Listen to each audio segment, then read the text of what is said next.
The voice is gone. Good morning, sports fans. And it is gone. It is bad. So, can't do that. But good morning, sports fans, and welcome to another edition of NDB Media's Sports Talk with the Guys, home of the Monday Morning Quarterbacks on Saturday. Yes, ladies and gentlemen, I'm the scorekeeper. You can tell. This is from Thursday evening. I went to a game, baseball game, Angels and the Red Sox, and the Angels won. Beat Boston. So I'm very, very happy with that one. Shohei Ohtani did very well. 7 innings, gave 1 run, and uh, he homered, 2-run shot, and they went on to win. So good morning, Aisha. Thank you for joining us. Appreciate it. Appreciate the like this early in the morning. So once again, I do apologize. It is bad. I didn't cheer all that much, but the voice is gone. So we're going to get through it. I'm waiting for my co-host to join me. But thank you, everyone. If you are on my personal page, I remind you, head over to facebook.com/NDB Media, and you'll be able to catch us live. And yes, you'll be able to catch this dead man and his dead voice. So we will get through this. I do have coffee. I'm probably going to need a lot more, but we'll see. So if Dreem is able to join us today, he's going to be back there. And I'll give you a look of what his background looks like. You're going to hear the echo. Horrible. You can barely hear the echo. But that's where he's going to sit. That's the exit to the office back there. And on that image, there, you can hear the echo now. I'm to the left. That's studio headquarters. So, anyway, that's a tease. So we'll see. I sound like a bullfrog. I'm all right. Tad tired, but beyond that, we're ready to go. So, folks, we are going to get to it. Again, I thank you. The 64 degrees is going to get to 93 today. It's going to be an overnight low 63, so we're almost on the overnight low. And it is 6:02 in the morning. The sun did rise at 5:38 a.m. It's going to set at 8:02 p.m., so we are definitely in the summer. And as I mentioned, it'll be high of 93, low of 63. The humidity is 86% right now as we speak. Pressure's going down 29.90 inches. Visibility allegedly is 10 miles. And the wind heading south, 1 mile per hour. The dew point is at 60 degrees. UV index is 0 of 10. And we are in a waxing gibbous. So that's a quick look at the weather. Oh, I did not. Ooh, thank God I didn't say it. I was about to say it. Hey, I didn't whip out the calendar. Like a fool, I'm about to do that right now. There it is. This calendar is through. Let's see, 2024. Just check it out. December of 2024. Yeah, so I'm going to have to start adding to it soon enough. But anyway, we'll get to the calendar in just a moment. Today's joke. It's a 6th grade science teacher, Miss Aisha Kerr, asked her class, which human body part increases to 10 times its size when stimulated? No one answered until little Mary stood up and said, you should not be asking 6th graders a question like that. I'm going to tell my parents, and they will go and tell the principal, and they will fire you. Miss Kerr ignored her and asked the question again. Which body part increases to 10 times its size when stimulated? Little Mary's mouth fell open. Then she said to those around her, boy, is she going to get in big trouble. Miss Kerr continued to ignore her and said to the class, anybody? Anybody? Bueller? Finally, Billy stood up, looked around nervously, and said, the body part that increases 10 times its size when stimulated is the pupil of the eye. Miss Kerr said, very good, Billy. Then turned to Mary and continued, as for you, young lady, I have 3 things to say. 1, you have a very dirty mind. 2, you didn't read your homework. And 3, one day You're going to be very, very, very, very disappointed. Oh, so I think you guys will like that one. Today in history, today in big history, on June 11th, 1955, the race car at Le Mans crashes into spectators. It killed 82 people. I know we've seen the imagery of it, but a racing car in Le Mans, France goes out of control and crashes in the stands filled with spectators, as I mentioned, killing 82 people. The tragedy in the famous 24-hour race led to a ban on racing in several nations. The Le Mans race, organized by France's Automobile Club, OS, was first held in May of 1923 and has since been held nearly every June. The race always begins at 4 p.m. on Saturday afternoon and lasts for the next 24 hours over a 13-kilometer course running through the country roads near Le Mans. The winner is the racer who covers the greatest distance in that time. Before in 1970, each car could only have two drivers. Only a single driver was allowed in the early years of the race. 3 are required today. So I know there's imagery. If you guys want to check it out, it is there. So it was a sad event, as I mentioned, in 1955. Ugh, absolutely horrible. The Grand Prix races. Oh, excuse me. The race continued despite the horrific accident. Hawthorne won, reportedly because if the remaining spectators had left the area, they would have blocked the ambulances called to pick up the dead and injured. The rest of the Mercedes team was recalled. Grand Prix races in Germany and Switzerland scheduled for later that year were canceled. Both Spain and Mexico temporarily banned motor racing following the 1955 Le Mans tragedy. If you're outside, just come in. I'm getting a message from Dreem there. Hold on one moment, folks. Oh, yeah,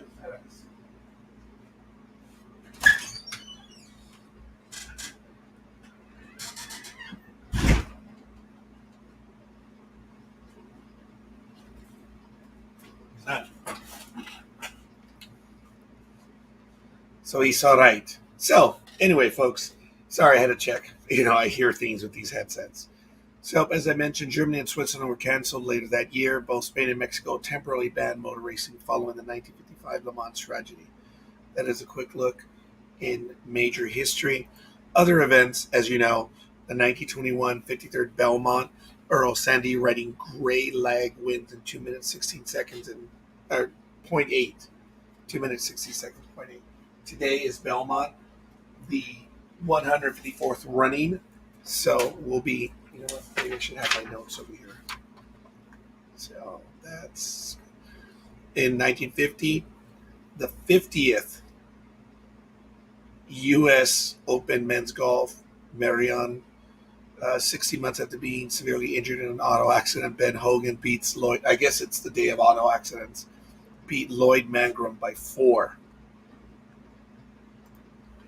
shots and George Fazio by 6 in an 18-hole playoff. It's called the Miracle at Merion or Merion or Meron. I don't know. It's a big day in golf, man. In 1970, I remember this driver, AJ Foyt. In 1967, AJ Foyt and Dan Gurney drive a Ford to victory in Le Mans. So, I think Dreem left a comment because the link is not up. Oh, all right.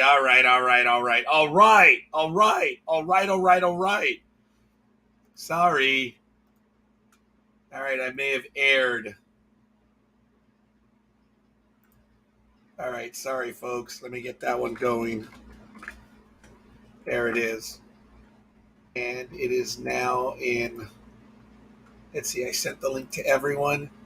And let me see if I have it on the Sports Talk with the guy. No.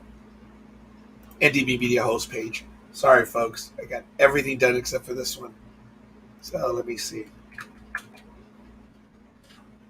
There it is. Posted. So I better put the link. Sports Talk with the guys on 6/11/2022. Oh, alrighty then. I apologize. I didn't do that. So, all right. And of course, in 1988, New York Yankees, Rick Rhoden becomes the first pitcher since the American League's adoption of the rule in 1973 to DH. He went over one with an RBI and an 8-6 victory over the Baltimore Orioles. I remember that. I do. But obviously, Shohei Ohtani is doing a lot better. Back in 1990, Nolan Ryan pitches his sixth no-hitter, beating Oakland in the ninth. He retires Ken Phelps, Ricky Henderson, and Willie Randolph, all ex-Yankees. Go figure. Back in 1990. That was interesting. In 1992, Hall of Fame Tracy Austin, 29, is the youngest inductee of the International Tennis Hall of Fame. And finally, in 2011, on the 143rd Belmont, Jose Valdivia Jr. aboard Ruler on Ice wins in 2 minutes 30 seconds, .88. So, one more. In 2012, in the Stanley Cup Final, Staples Center, Los Angeles, California, the LA Kings defeat the New Jersey Generals 6-1 for a 4-2 series win. First Stanley Cup title in Kings' 45-year history. I remember that one. That was a big deal. All right. So, let me continue to take a look here. We're going to head on over and we're going to look at the land down under in National Rugby League down in Australia. Just happened. And it looks like Speedy will be joining us in just a moment. There's a blank screen, and there is Speedy. Good morning, Speedy. Good morning, Scorekeeper. I only have a few moments today. Won't be long today, so. How you doing, young man? Good. How are you doing? All right. A little tired. Voice is gone, but it's all right. I went to the game on Thursday with a coworker. For those of you who are on my Facebook page, you know who it is. It's Caesar. He is the body shop supervisor, and he had never been to a baseball game ever in his life. And we went, and the home team, thank goodness, beat the visiting team 5-2. Shohei Ohtani was pitching, as I mentioned. He did very well. He had a home run for the victory. Actually won 5-2. Damn, I wanted it to be 5-1 because his 2-run home run would have been the deciding factor. But it doesn't matter. They won 5-2. It was fun. It was exciting. Speedy, I realized that I had yes, we do this. I had my first beer ever at a sporting event. Really? Yeah. Did you enjoy the price on that? I'm sorry? Did you enjoy paying the price for that? I did not pay. Oh. Yeah, I purchased the tickets, and Caesar purchased the food, and Peter, not the big dog, but Peter, who's also been on this program from time to time, my classmate, he purchased the spirits. Dude, they were $15 each for a tall can. I told you. That was too much. I told Caesar a little bit after. I said, okay, you got the experience of consuming food at the game, however it is. If and when we do go again, we'll probably have the meal before the game. Yeah. Remember back in 2017 when I told everybody here on the program, you and Big Dog were like, yeah, sure. I'm like, no, they jacked up the prices because nobody believed me, not even you guys. Even Dreem, I think he's in the chat room this morning. How you doing, Dreem? Good morning, Aisha. He was like, yeah, sure, that's just California. I'm like, no, this is probably going to impact the whole league. And what started happening? All these other stories started coming out that very same year in 2017 when they were like, we're going to do this, we're going to do that. Oh, we're going to add budgets to our food and our beverages. And people were like, why are we paying $25 for popcorn and hot dogs and the beer? I'm like, I told you. Baseball needs some money. Yeah, it's a lot, man. It is a lot. Or at least you didn't have to pay for it. That was nice of him. So he had never been to a baseball game before? My coworker, no, he had never been. Wow. So, and the home team won, which was very fun, or most fun, dare I say. How was the I thought you were doing Facebook Live, but how was the atmosphere when they did the whole okay, stand up, we're gonna do the national anthem, please take off your hat. Remember we talked about this 2 weeks ago. And some people and even some players are like, nope, not gonna do it. Business as usual. Didn't notice anything. They all stepped out. It was a non-event for us. As a matter of fact, when it was time, I had lost track because Anaheim has changed their start time. They used to begin for some. In Los Angeles, it used to be between 7 and 7:40 to start times for years. The PM, of course, and it depends on the Dodger game or whatever. But the Angels have moved up their start time to 6:38 p.m. So it kind of threw me a little bit. So I was watching the clock, and all of a sudden they said, "Ladies and gentlemen, at this time, would you please remove your hats?" And oh yeah, I think I was wearing one. I was probably wearing my Deadly Hollows one from the Harry Potter series, and it was a non-event. It just came and went. So Orange County, it's generally a conservative place. Oh, I'm getting a FaceTime video from Dreem, so I'm gonna have to go on hold. Speedy, please continue. All right, well, Scorekeeper takes care of that. He got a video call from FaceTime call actually from Dreem. Wonder how this is possible when he's in our chat room. A little suspicious, don't you think? That's hilarious. I don't know why that's hilarious to me, but it is. Well, everything is coming along on this glorious Saturday morning. It's 59 degrees here in California, at least in my part of California. I don't know about Scorekeeper down there in Southern California, but up here in Northern California, it's, 59 degrees and climbing. It's going to be a glorious day. I shouldn't be wearing black, but I'm going to change this later before I go in a few minutes. So I will not be wearing black because I don't know about you guys, but black just makes me hotter than, well, too hot. I would use the terminology about dates and stuff, but, for a different reason. So, yeah, I mean, hey. But what's really happening now in the world of sports, if we get back to it, some baseball fans, especially if you are a Dodgers fan, might have had a little too much fun at a ball game recently. And security doesn't like it. They are fed up with it. It is absolutely ridiculous what's going on here.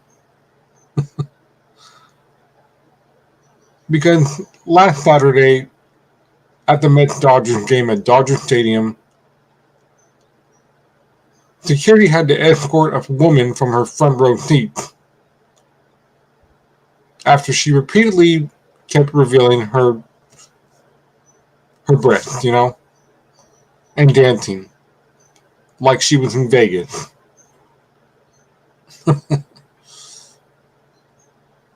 She had a friend of hers, create a TikTok for this.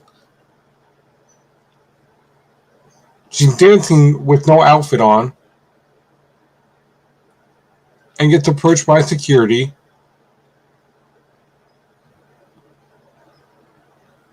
And one person even wrote, well, she was obviously drunk living out her dream as a Dodger cheerleader. But her dress wasn't that of a Dodger cheerleader.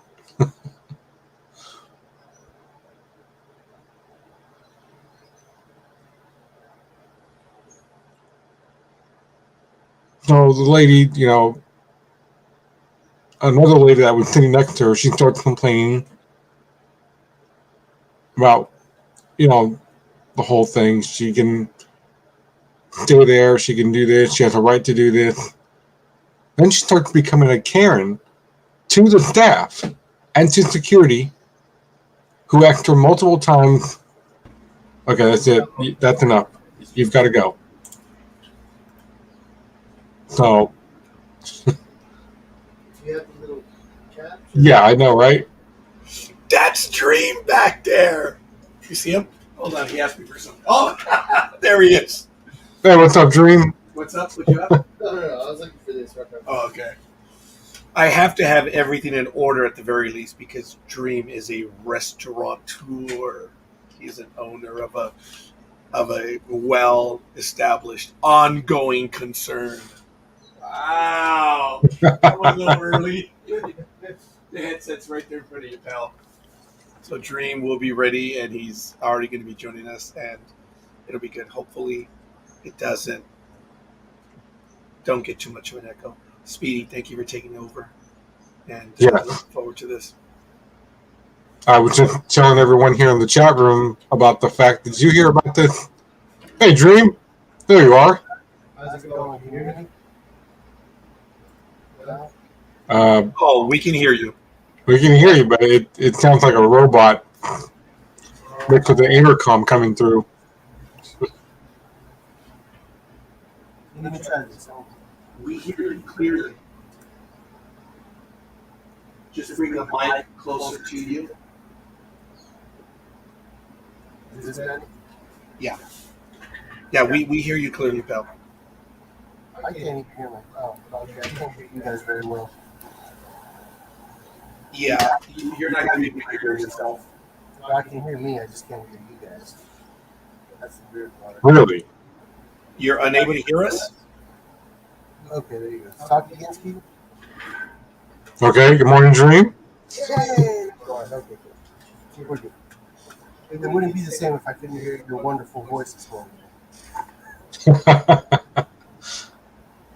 Yeah, but guys, I was just telling everyone about the woman at the Dodgers Mets game who thought she was at a Vegas strip club and started stripping in the front row.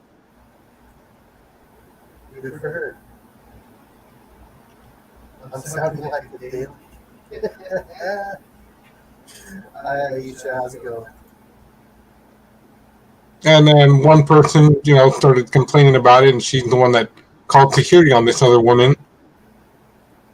And she started being a Karen to her, and then she told security and the other staff off. I can do this. I'm a cheerleader for the Dodgers. Like, and the woman's like, yeah, but she's not in cheerleader uniform. She doesn't even have clothes on.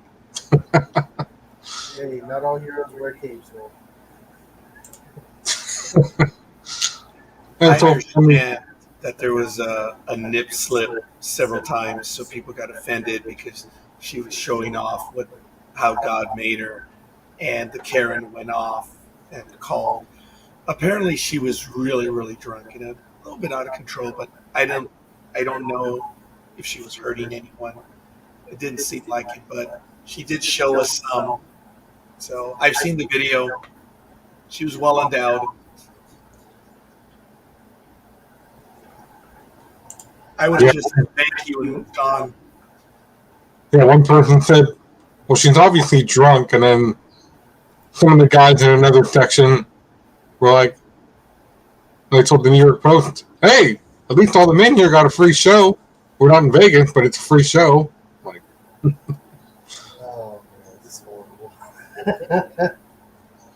but they finally got her out and, had her escorted out, and she was out of the stadium.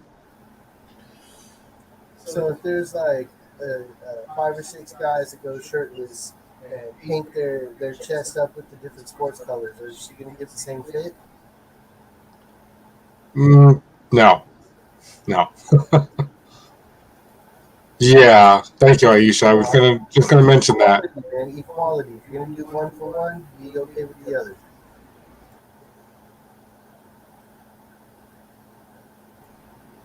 I'm going to go ahead and try to control the echo. I think I'm catching it myself, so I do apologize. What I'm going to ask is I'm going to mute myself when I'm not speaking. I'm going to ask Dreem to mute himself too when he's not speaking. And we just have to watch that. So, how's that? I think the echo's gone, right? Yeah, there we go. Okay, so we're just going to have to be going back and forth on that. So I do apologize, folks. Thanks for letting us know. But I'm not sure if Dreem has seen it. Well, I'm not going to put the video on right now, but go ahead and continue with your thought there, Dreem.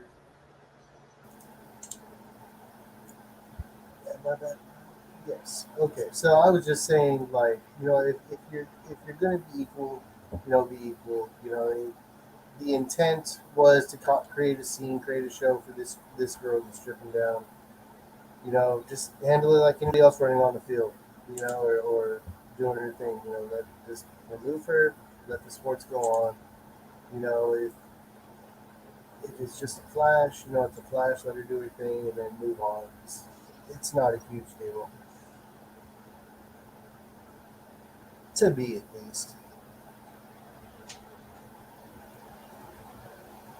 Yeah, I mean, we've talked about this before because we've had all these problems in the last 10 or 15 years or so where at first things were just little minor things where we got somebody running on the field, we're going to acknowledge that, let's talk about it, and then the announcers would talk about it. Did you see what that guy did? Yeah, I saw what he did. We should do something about that. But then the leagues were from all sports were like, how about we not focus on that, just focus on sports itself. Let's not, and then, 2012, the first streaker runs onto the NFL field. Of course, that's all the cameras were catching when watching this guy run across the field. I know now. Oh, sorry, Speedy. I was going to tell you that I know now that whenever that happens, the camera cuts away now. If it's at a baseball game, I don't know if I remember Dreem and I have gone to a few baseball games, and I was commenting about his jacket, the beautiful, beautiful Angels jacket, which is now in my possession, and it's like it's hidden away before that individual that lives over there decides to take it. Actually, she kept the Jackie Robinson jacket. I do have the Angels jacket, so I was like, I guess she didn't like that one. But anyway, I am wearing the Yankee jersey. But I'm not sure if we had an event like that the times that we've gone, but I've been there when it happens. Camera always pulls away. And in the case of this lady, she was in her seat near the front. She had a lot to drink, and she started cheerleading, and she showed the colors.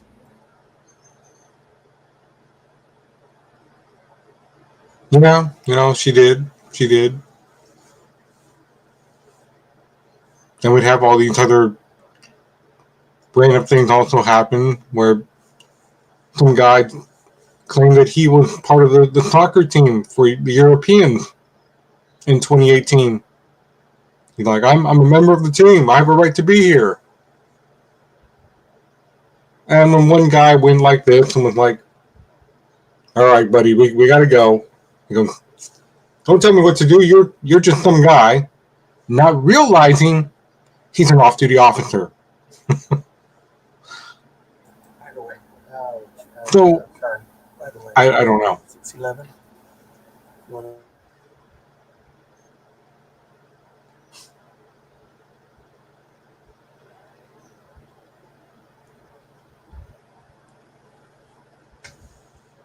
Great team scorekeeper on multiple cameras. He's teaching me how to use two different screens at the same time. Forgets I'm old. Not a computer guru, as some people who work with it every day. Whoa! I didn't Whoa. buddy. You got 5, 6 monitors over here. I'm sure you can control it all in one mouse click. So that's why you see me looking off to this side. I'm like, wait, where's the camera? What the hell's going on? I'm used to doing this from my phone, but at least I got coffee, which is amazing. It is a little odd because the camera is to the right and the main screen is on his left monitor. So what we could do is we could move it over. No, don't even worry about it. It's all good. It is all good. I am just enjoying this coffee. I'm ready for this. As far as people like jumping on the field, you know what? That's always a bad thing. You know, we want to just keep focused on the game. We want to make sure that everybody's getting the show that they paid for, so to speak, not the other ones. Whether it's a girl stripping down or guys getting rowdy and trying to start a fight or trying to cheat and jump on the field, say they're with the team, you know, there's no excuse for jumping on the field. Let the professionals play the sports. Let them do what they're getting paid for, and you know, let's keep the focus where it belongs. You know, there's kids that go to these games. We want to keep it a safe environment for them. Whether it's, again, like I said, whether it's fighting, drinking, you know, or any other number of things. But it gets very frustrating just as a spectator when it's like, okay, now we got to stop.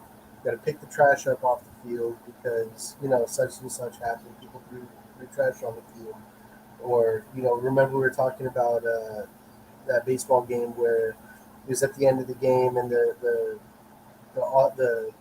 crowd was trying to start fights with the players and jumping up into the stands and stuff like that. It's just it's distracting. It's detrimental to the game. Let's just have fun, man. That's what it's about. Leave the commentary for the professionals like us, man. Yeah, exactly. Wow, We are the professionals. You know, it's funny. Big Scorekeeper, your audio cut out. Dreem is able to pick up my audio, so I think we're going to leave it that way. Yeah. Clearly. I hear you. Oh wow. Okay. Yeah. If Speedy can hear you, because I can hear you because you're in the same area. I don't know. So anyway, it's working. Folks, all I can tell you is that I've seen it so many times, and I agree with Dream. Stay off the field. It's a waste of time. And in the case of this female that did what she did, were there kids present? Because if there were kids present in the Quaker nation that we have, and she revealed something, is she now going to be registered child molester? That is a great point. Does she have to register as an offender? Because she revealed a personal part of her body, which is illegal. If a man, I know this is extreme, but if he reveals his fifth member, in other words, if he's caught taking a leak off on the side of the road and a kid sees that, he's now a registered sex offender. I may be making a big deal of this. Maybe it's a waste of time, but is she now, if there were kids there, a registered sex offender? Well, I mean, it was a televised show, right? Who knows if it aired nationally? Oh my God, did you hear the monster? That was Speedy. Yeah. Dude, I'm going to be... This is what I'm going to start doing. On Fridays, I'm going to start stocking up. That way I can have food here. So I can, you know, have a nice meal before the shows. That way I'm good for, you know, 4 or 5 hours here. Well, I apologize. It just, I heard it. Dream's talking, and at first I looked over at him, and he didn't even flinch. And then I saw you with that little, like, guilty face. Dude, it's like a little Muppet is hitting your stomach making noise. I know. But that's why I said I won't be here long, because I'll be taking off soon to go help the guys in my church make breakfast, and then I'll be able to eat. All right. Well, fair enough. Well, before you go, do you have any specific news in the world of WWE, anything like that? This good. Well, I have time. I have about 20 minutes or so before I have to actually leave. You want to get your wrestling news? Yes, of course, we can do that. As many are aware, AEW has been, knocking down the door, so to speak. And, well, what happened at the pay-per-view last Sunday, CM Punk has been injured. Now they have a new interim champion, but he's still the champion. That's what they've been acknowledging on TV. Which people are like, well, why would they do that? Why won't they just give the title to somebody else? Well, because the perception is that because the way WWE does it, well, everybody else does it too. No, that's really not what it needs to be. Which is better that way. That way, when CM Punk comes back from his injury, he can still walk out with the title to whoever the interim champion is at that time. So that's what happened at the pay-per-view last Sunday. Man, a lot of pay-per-views coming up. So, we'll see how that goes. So CM Punk did this one thing where he actually got to meet like a Make-A-Wish kid, which I saw this on Facebook. He's like met a Make-A-Wish kid who was freaking so cool. But he actually took the time out of his day to do that, and the kid was like, you're my favorite wrestler and everything, and we got to do their little poses and pictures, and I just thought it was pretty cool because these wrestlers take the time to make this image of how tough and how horrible they are and everything else. But we have to remember, they're people too. They have good times and they have a heart. So I just wanted to throw that out there. Shout out to CM Punk for being a good guy. Yeah, I hope to meet him one day too. He is a new fan over here. I'm okay with him now. I'm old school, man. I was saying, I'm very old school. So like the wrestlers that I like are no longer even in the game, really.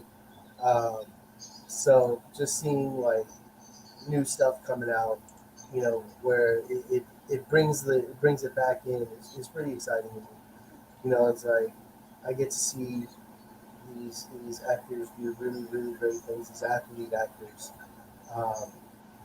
because they are actors. We can't forget that they are actors. They have a persona. They're putting on a show, but they are athletes as well. So, so they have to walk that fine tightrope of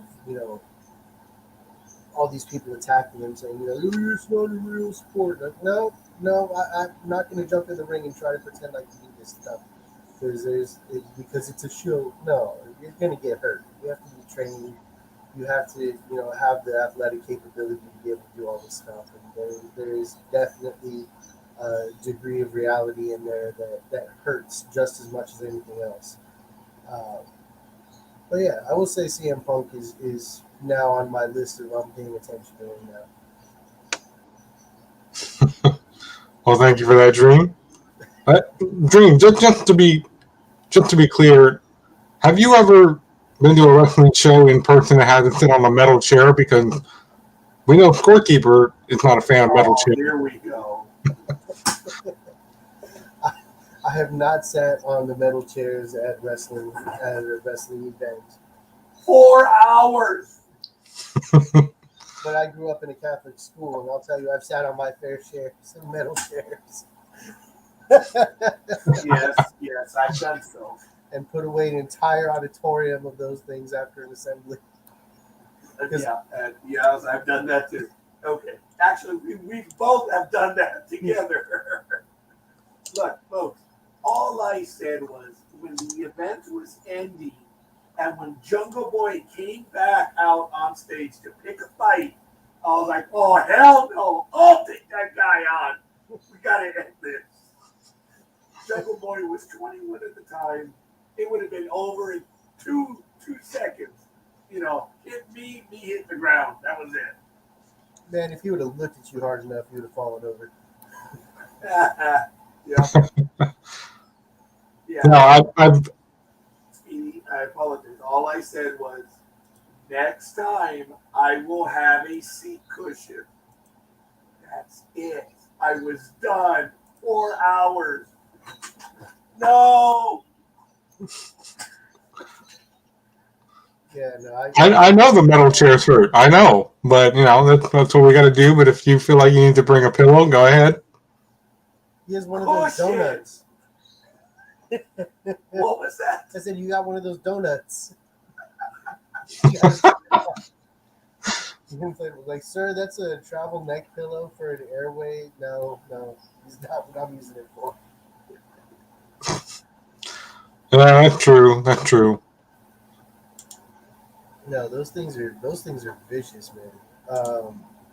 Those will inflict just as much harm. I'm not even talking about the guys getting hit in the head with them during the match. Just sitting down in those are gonna hurt you. Yeah, well, they don't do the chair shot to the head anymore. No, it's only to the back, right? Yeah, they do either to the back or to the ribs or to the leg. Man. Back when I grew up watching, you had to get your hands up just the right time to block just to cushion it. But I watched blood was hitting the mat all the time when I was watching wrestling. Oh yeah.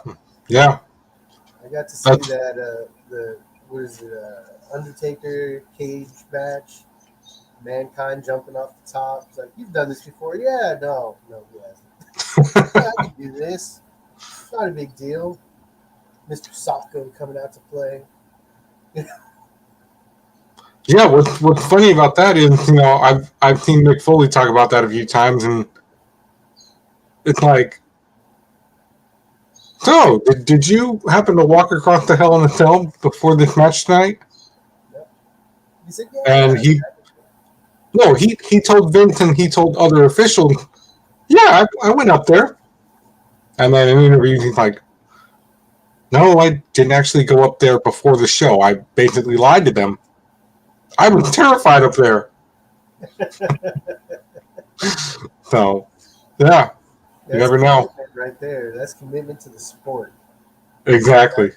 That's why I was laughing so hard when I saw that. I was like, oh my Lord, he did not jump up there when he said he was. When he said he did.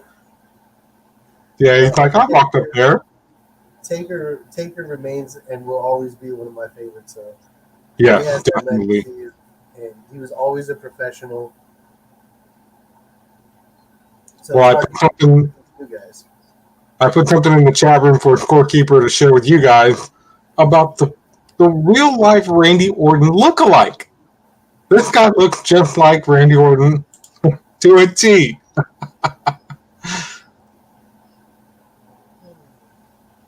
Much like Edge, much like Chris Jericho, Orton is one of the best at adopting as time goes along, no matter what year it is. But this new talent looks just like the 2004 version of Randy Orton himself. His name is David Boyston, and he recently made his in-ring debut. He performed at the June 7th taping for NXT's Level Up episode, which aired last night if you didn't see it. But his ring name is Miles Bourne, and he wrestled Gairu Raji. What's his name again? David Boyston. Does he have like a special wrestling name that he's going with? Yeah. His wrestling name is Miles Bourne. Like Jason Bourne.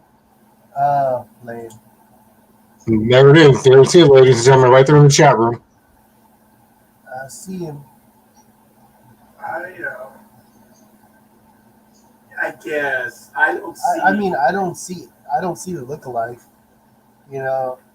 I mean, if he wants to go with Randy Orton 2.0, you know, or something like that, where he's The trying jaw, to copy it. the ears.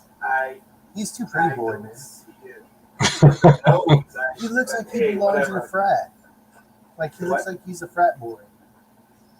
It's it. He doesn't look like a wrestler per se. You put him in a Ralph Lauren polo, or give him a set of glasses and hold a red Solo cup. That's about all you can get out of him. That's what it looks like to me. You know, I wouldn't want to wrestle this guy. But I'm just saying, like he looks too fresh. He's got that baby face. Oh, like our dream right here. I'm about to get 40, man. I don't know what baby face you're talking about. Did you notice how he looked to the right? He was going to take a swing at me. No, I'm trying to find the damn camera again. Oh. You got too much stuff going on over here, man. I don't know how you do this all the time. I really don't. Every week, messing with like. Dude, I'm debating getting a third monitor. Oh my lord! So I'm going to have it above the screens right here. Just make sure you remember where you put the cameras. Yeah, I do have to remember. Well, Speedy, I'm sorry, I'm an old guy. Now, if you were able to see females, I could, right there, buddy, I could probably see it, but I really don't see it. I see him as a younger kid. I do notice that by the nose, the creases, that looks like it, but sorry. Right, yeah. Seeing the look-alike, just because they're both wearing a black T-shirt. Oh, there it is. Yeah. I see it now. It's the black T-shirt. The black T-shirt, yeah. Sensitive me. I saw through the black. You know, I've been sensitive. Yeah, Orton's got way more of a square jaw. Yeah, He's got a wider head. Like it's nah. Orton looks like he could play like some football if he wanted to. This guy on the left, he definitely looks like a baseball player. I'm not saying major league. I'm just saying. I'm saying he could play in college. All right. Well, yeah, there it is. But it's okay, Speedy. So he's the new lookalike. He's going to be acting for him in regular routines, or what? What's the deal? No, he just started out. He, like I said, his very first match was on the NXT. I think they're just trying to get some traction, some some advertising, marketing stuff going on. Because Randy Orton had a lot of fans, so they're going to try to capitalize on that and say, "Oh, look, this is the next Randy Orton. He looks just like him. If you liked him, you'll like this new guy. Come watch. Buy his merchandise too." They're probably going to give him some of the same similar storylines that Orton went through. Probably. We'll see if he's a heel.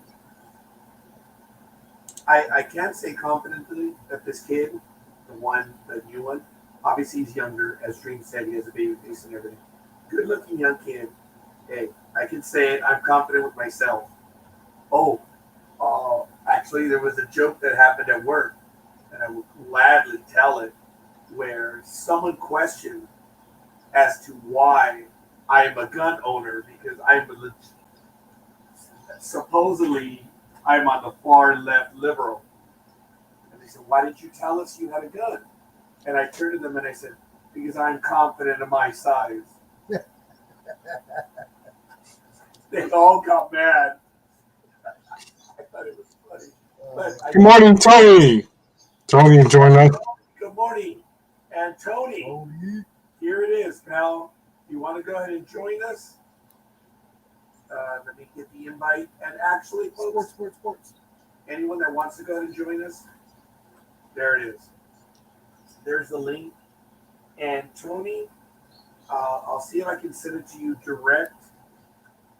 So you're more than welcome. Good morning, Rod. Rod is here. Good morning. Oh, I'm on the wrong. Little clicking things going on. He's working. Oh, Wah, wah. Yeah, Tony said he can only listen. I think he wanted to join us on Monday night, and stupid me didn't take the hint. Well, I think she's also listening because she's doing yard work. Oh man. So they're both working, but at least they're listening to us. So Well, we appreciate you listening. Hopefully, the screeching of my voice is not deteriorating from you. Hey, these guys are not a sponsor, but what kind of monster are you drinking, Speedy? I don't drink Monster. What are you drinking? Zero. Oh, it's Coke Zero. I thought it was like a watermelon monster. I was like, what the heck? I've never seen you drink It's that. Coke Zero. Zero. I love Sports those Sunday things, guy, man. Zero. I love Coke Zero. Also not a sponsor. Uh, they could be though. The invitation is open. If they want to sponsor us, we will gladly take it.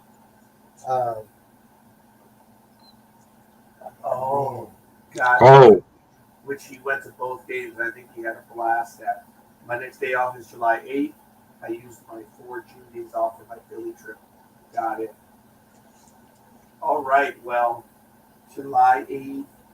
Okay. Oh, right before my birthday. Heard. Yeah. Whereas, all right. So in the kitchen speak, when somebody is walking behind you or something, they'll say behind, or if they're carrying a knife, they'll say sharp or whatever. Traditional response is heard. yep. I heard, like I heard you, right? Hmm. So from now on, I'm just going to say Amber. We'll be all good. Yeah, I know a little bit about that. Amber Heard. Amber Heard. If I have to go to the bathroom, I'm not going to say I got to go pee or poo or go number 1 or number 2. I'm just going to say it's R. Kelly or Amber Heard, you know? Wow. All right. There it is. Okay, Tony. Gotcha. We will. As soon as we see you, we'll send you the link, or we can send it to you in advance. But yes. Folks, I want to give a quick shout out to Rosalind. As you know, she is one of our stars here on Sports Talk with the Guys at the NDB Media Network. Let me put there it is. You're unable to see it because of my screen, but on Saturday, June 18th, from 12 p.m. to 5 p.m., AIM Innovation, hosting the voices of 5 women visual artists. So this is a big event, and she's involved in it, which is really, really cool. That is pretty awesome. And maybe she can put a blurb in the chat room regarding it. Yeah, please do. That's pretty awesome. She refers to it as her first vending event in 5 years. If you're in the area, stop by. So hopefully Roz will be able to put that in the chat room. I have to put this. Shout out on that. I have to put this comment up because it's very awesome. So yes, it's not a sweatshirt, but it is a T-shirt, and I am wearing this. I actually got for my birthday, so I'm thank you to my sister-in-law who got me this wonderful present. And we want to give a shout out to your sister-in-law, who is maintaining the business, yes. right? Yeah, she is running the show while I'm gone. I got my guys in the kitchen doing their thing, and she's back in Louisiana and running the business and giving my wife and I some much needed time off. Spend some time with the kids, and obviously, I got a chance to work. It gets really crazy, and we just got to keep rolling. But I am on vacation, and I wanted to make sure that I got at least one day to see you guys. And we will be visiting Tommy's after the program ends. Darn Skippy. I need my chili fix. Well, I need my grease burger with the side of chili. That's what it is. I need my it's one of those guilty pleasures, so to speak. You don't get I don't get that out in Louisiana, so it is definitely a California thing. I already hit up, some of my favorites. I did hit up Porto's. We did get ramen. We got a bunch of Mexican food.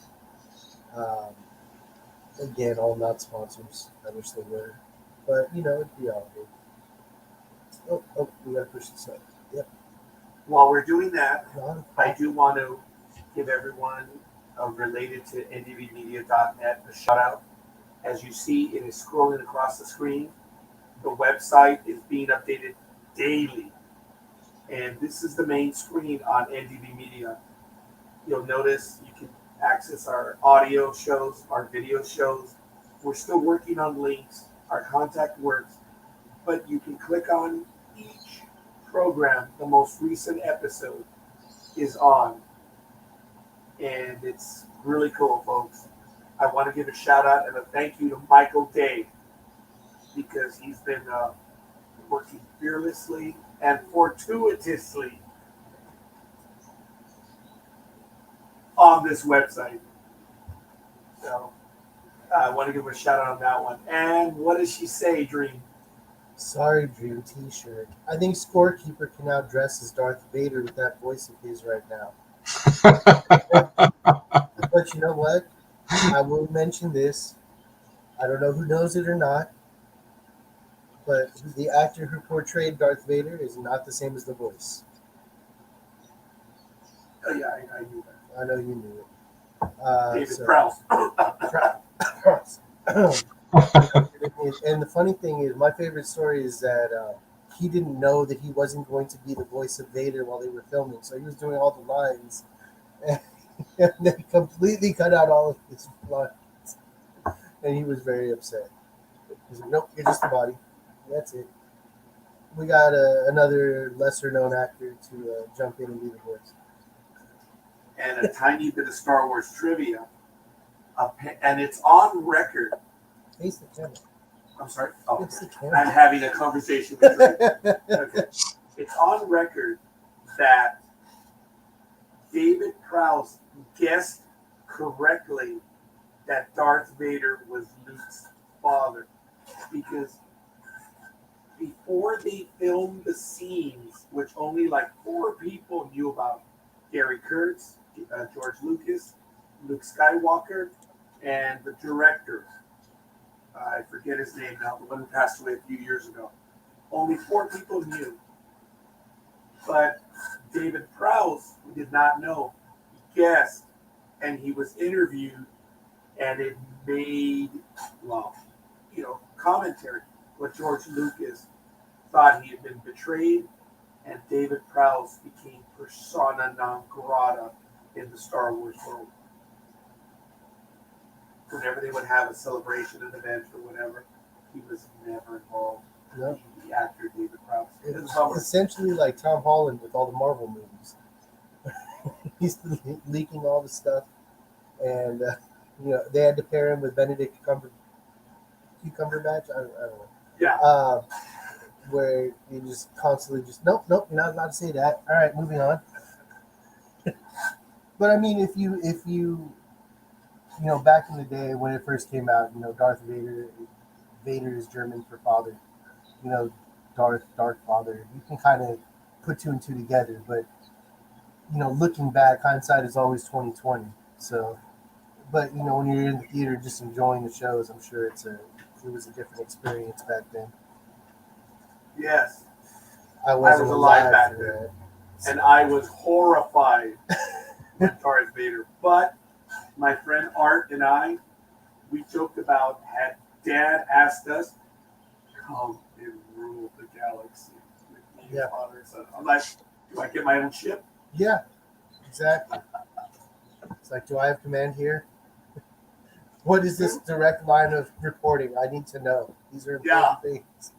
Well, just imagine this, it's like if Luke hadn't gotten the stolen droids from the Jawas, he most likely would have, joined the Republic, and probably would have taken his dad's job offer. So support small businesses like Grace and Henry. Yeah, it's very interesting that they've used that terminology in a lot of movies, especially in Toy Story 2. He's like, he kills him off, and he goes, "Wait, I am your father. And of course, Bugs is like, "Oh my God, no! I killed my father, father!" Like, okay, all right, enough with the Star Wars references. Oh, you're not a Star Wars fan? It's all right. Nobody's perfect. Wait a minute, who said that? No, Speedy's. Are you know for the Star Wars references? Well, what? Oh, I get it. Okay. Now, Yeah. She hears the Bristol type accents quite regularly. We found there are many around there, and I can't help but laugh when I see the film and remember that accent. Yeah, it was rough. Well, it would be a It's all lot harder with like Spanish Cholo accents, you know. Arturo Dito. Are you sure about that? Because it doesn't take long. Last Saturday after the show went off the air, a few hours later, I got a phone call from a friend of mine, and she's like, "So sick, and he wants to pick me up from the airport. Can you pick me up at SFO?" And I was like, "Yeah, sure, I can do that. What time is your flight?" And she's like, "Well, it's not coming in until 8:45, 9 o'clock." I was like, "Well, good, I can do that," because I wasn't sure if I could pick her up or not. Because last Saturday, as I told you guys, remember I said, even if I wanted to, I can't go anywhere because all the streets here in San Angelo were closed because they brought back the Cherry Festival after 2 years. So, Cherry Festival? yes, they have their yearly festival. Yes, you both had the same reaction. I know you guys didn't see each other on camera, but you can watch the stream later and go, "Oh my God, we had the same reaction at the same time." Yeah, you did. No, unfortunately, Dreem and I finished each other's sentences already. Yeah. We got a strawberry festival at Ponchatoula, but tell me more about this cherry festival. Well, they have a lot of vendors, and they have a couple of bands that do street performances, and there's different types of vendors. A friend of mine that goes to a lot of wrestling shows with me, she posted pictures of her checking out a purse and a wallet and a watch, and she's like, "I think I might buy this watch." And I was like, "Okay, well, enjoy that. Good luck with that." Because everything is centrally located, which is 2 minutes away, because I'm so close to downtown. So that's why I was like, well, because if my friend would have said, "Well, can you pick me and my kids up at the airport at 12, 1 o'clock, or 2 o'clock, or even 5 o'clock, I would have been like, "No, I'm sorry. The Cherry Festival is going on, and they brought it back." Because the Cherry Festival didn't end until 6 o'clock. But when she said 8:45, 9 o'clock, I was like, "Well, they'll be closed everything down by then." And, sure enough, I left here at like 8:15. Since I knew it wouldn't take long to get to SFO anyways. And they were still barely, unclosing, the streets they got blocked off. So, everyone's taking all down their equipment and loading things up. So, yeah, that's basically what a cherry festival is. Of course, they have cherries and other fruits there too. So, I can see Scorekeeper now going, "Ooh, an orange. I'll buy that. An apple. And cherries. I'll take cherries." Does this look like I buy apples? Looks like you swallowed a watermelon seed and it grew inside your tummy like they lied to us when we were kids. Well, they have those too. So, Oh, yeah. God. Earlier, Dreem had mentioned the word highly upset. Yeah. You'd be highly upset too, ladies and gentlemen, if your name was Michael Jacob Friedman and you were removed from last night's AEW Rampage poster show. Michael Jacob Friedman, better known as MJF. All I'm going to say is 2 weeks ago on Dynamite on Wednesday night, he went off on a tandem pipe bomb. And they weren't too thrilled about that. They didn't even promote anything about MJF. They haven't, other than the fact that he's ranked number 4, number 5 for this year. But other than that, they haven't mentioned him. So if you all you just have to do is go to YouTube and look up a few weeks ago with his pipe bomb, and he actually cussed out Tony Khan. So again, it's not like WWE and this and that happened, and we're letting the whole world know what's going on here. No, with this company, they're just not saying anything about it. So if you could look that up, I'm sure you'll be surprised and be like, this is different from the other pipe bomb promos that have taken place in a very long time, and the fact that it could be legitimately real. Because like I said, they pulled them off the poster. They put somebody else's picture up there for last night's Rampage show. So we'll see where this is going. And I'll save the wrestling stuff, more of that for next week. So you got your friend from the airport and everything was all good. What's that? I said you got your friend from the airport and everything was all good. Yeah, I got my friend from the airport. Got back here about 9:45, 10 o'clock.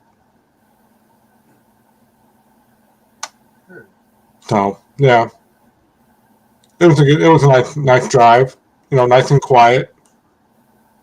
Of course, I knew what section of the airport to pick them up at, but I also had flashing lights and sirens behind me because airport security, San Francisco security cops were trying to get through for something. So, but at the same time, cars are coming out, leaving the airport as I'm trying to get in. So I just pulled over real quick and actually blocked off another car. That way, that car wouldn't move. And I'm like, well, look behind me. They're trying to get through. They got something going on. I don't know what they're doing. Running around with their sirens around the airport. And I told my friend and her kids, all right, how do I get the heck out of here?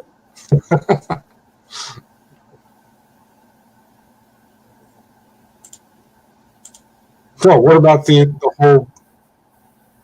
I'm gonna have to step away for just 1 second. Speedy, take over. All right, I will do that because I'm. Where did he go?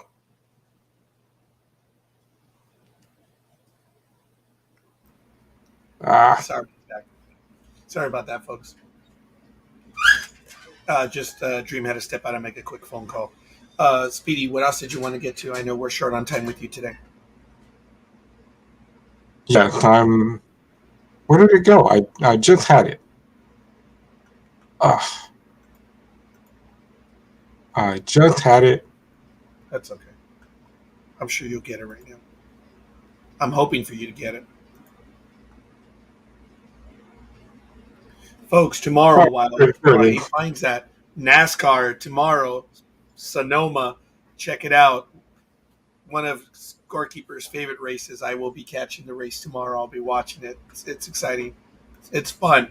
It's not your usual left turn, left turn, left turn, left turn road race. Go ahead, Speedy. Did you find it? Yes, I did. I can't pull up the full story. Maybe you can. But did you get about this? Yeah, I can pull it up. Go on. Major League Baseball fans have ripped umpire Bill Miller for an absolutely horrible call. They say this is the worst call, and that apparently he needs to be removed as an umpire from baseball. I'm like, okay. Why? And I kept trying to look for it and find the reason.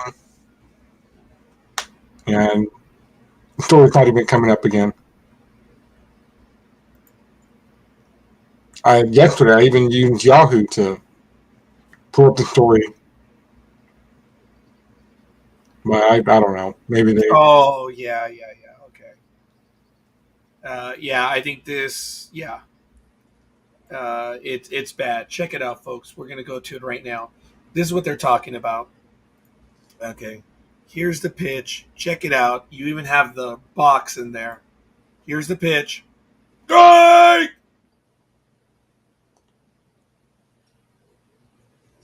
Dude, it almost touched the ground, for goodness sake. Look at this. That was low. Come on. That was low. That was inside. That was, dude, he was hungry and wanted to go home. I mean, there it is again. Dude, come on.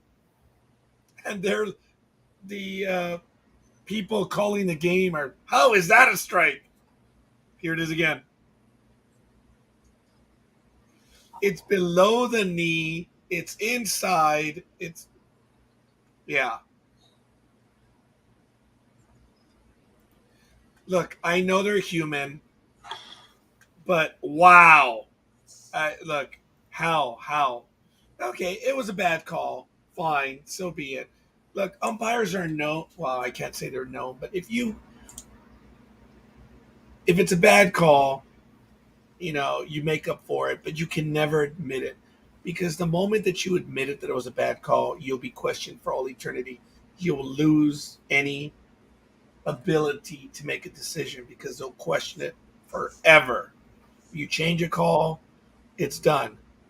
So it's a bad call, but he didn't strike out. Move on. It's one pitch. It sucks. I'd be mad. And you just move on, folks. It's one pitch. It didn't end anyone's season. Move on. So that's my opinion, Speedy. Sorry. But it's a bad call, man. I mean, it's... Right, are you sure? Right? Gee. Yeah, it's like, it's a bad call. Move on. As I've said over and over, it's one call. It didn't affect the game. It was a bad call. Yeah, come on. Take a drink. Move on. I drank Thursday. Come on. It's a bad call. And I think it was a bad call buying the Modelo. $15. Jesus, Mary. It was a tall can. It was tall. Should have taken a picture of it. And as I say, I've been in many sporting events. I don't ever recall purchasing liquor or having liquor. No. I was trying to remember. I've never had alcohol at a sporting event. Never. That was my first time. Sorry, Caesar. We're a bunch of drunkards now. The funny thing is we only had one. I got to give it to Caesar. He drank it in about 4 innings. It took me 8 innings to drink it. And I don't think Peter finished it, which was really funny. Not the big dog. There's another Peter in my life. So it is what it is. Yeah, oh, my goodness, folks. That's funny because you sound like me and Anthony. Because whenever me and Anthony, either talk on the phone or if we talk on PlayStation, he's like, okay, well, I got to get off here and talk to somebody else. I'm like, who? He's like, another real best friend. I'm like, oh, okay, somebody else. He's like, another real best friend. That's what he told me one time. I was like, but we've been together since 8th grade. How long has this other guy been in your life? He's like, well, only like 2 years. I'm like, 2 years. I'm like, all right, well. He's like, he's my good friend on PlayStation. I'm like, well, I'm on PlayStation too. The question, how is the big dog? Well, for those of you that were watching on Monday night, Big Dog did join us for the program. And his birthday was this past Thursday. So congratulations to the Big Dog. And, I think everyone's had their birthday now in Sports Talk with the Guys. I know that we celebrated. Yes. I said that very carefully. Thank you, Tony. I paused when I said it. I was like, yes, I have another Peter in my life. Yes. It's way too much of a joke. And that's why I paused when I said it. I know, Tony. I am abhorrent. Or my actions are abhorrent. I'm not abhorrent. That's yeah. Oh, I shouldn't bite my lip when I say, yeah, there's another Peter in my life. Oh my goodness! So I probably send the wrong signals when I'm talking to people. Oh, I love the Yankees. I probably shouldn't even do that. Or other stuff. I think I've lost contact with you when I said, "Oh, Star Trek." Oh, anyway. Okay, that's bad. I should stop. Sorry. Even Speedy's like, "Yeah, dude, let it go." Right. Yeah. And one last thing before I go. You know, you and Dream talked about how you can't really pick up accents. Actually, yeah, you can. Because when I picked up my friend from the airport, her and her kids were talking like they were actually from Texas. Now I'm like, oh, gee, if you're going to do that in my vehicle, I might as well drop you off right here on the side of the road. Her kids were like, no, we need to go home. And it's funny because my brother had only been in Scotland. I remember when he had first went to Scotland in 2014, and I went to San Jose and to say goodbye to him at the airport, and somebody else gave him a full brand new bottle of water, and then he got stopped by security, and they were like, "No, you can't bring that with you." He goes, "What? It's Scorekeeper." He looked at security and he goes, "Are you kidding me? It's just a water bottle." And I was like, "Give me the water bottle. I'll drink it." He's like, "You only drink Coke." I said, "Yeah, but it's a very brand new bottle of water, very cold bottle of water. But after 9/11, they don't let things like that go anymore. Give it to me." He goes, "All right." And then 6 months later, we had a video chat with all of our siblings. Some of them made it. Only two of them weren't actually there. And he starts talking. As he's talking, while we're doing video chat from his living room, I'm like, time out. What was that? He goes, what was what? I go, oh my God. I'm like, can anybody else hearing this? And my sisters were like, what? I don't hear anything. I'm like, he picked up the accent. He's in Scotland, but he hasn't been there that long, but now he sounds like one of them. He's the only Mexican in Scotland, so if you ever go to Scotland, I mentioned this before, if you ever go to Scotland and you see one Mexican there, that's my little brother. Aye, lad. So you'd have the only Mexican over there? Wow. My gosh, Yeah. Dakota. I know Aisha's like, stop. That's not Scottish. And then after, everybody's like, will we talk again? And he starts talking. And then my sisters are like, oh my God, he did. I'm like, yeah, see, he sounds like one of them. He's like, well, maybe I'm supposed to be born in Scotland. I'm like, no, you're an American. Knock it off. So, yeah. That's cool, dude. Maybe he should contact us while he's over there and do a live from Scotland. That'd be kind of neat. Well, I can try, but, he's not really into sports. But we'll see. So, yeah, that would be cool if he comes on here. Of course, might throw you guys off. I can see it now. You and Almighty would be like, what did he just say?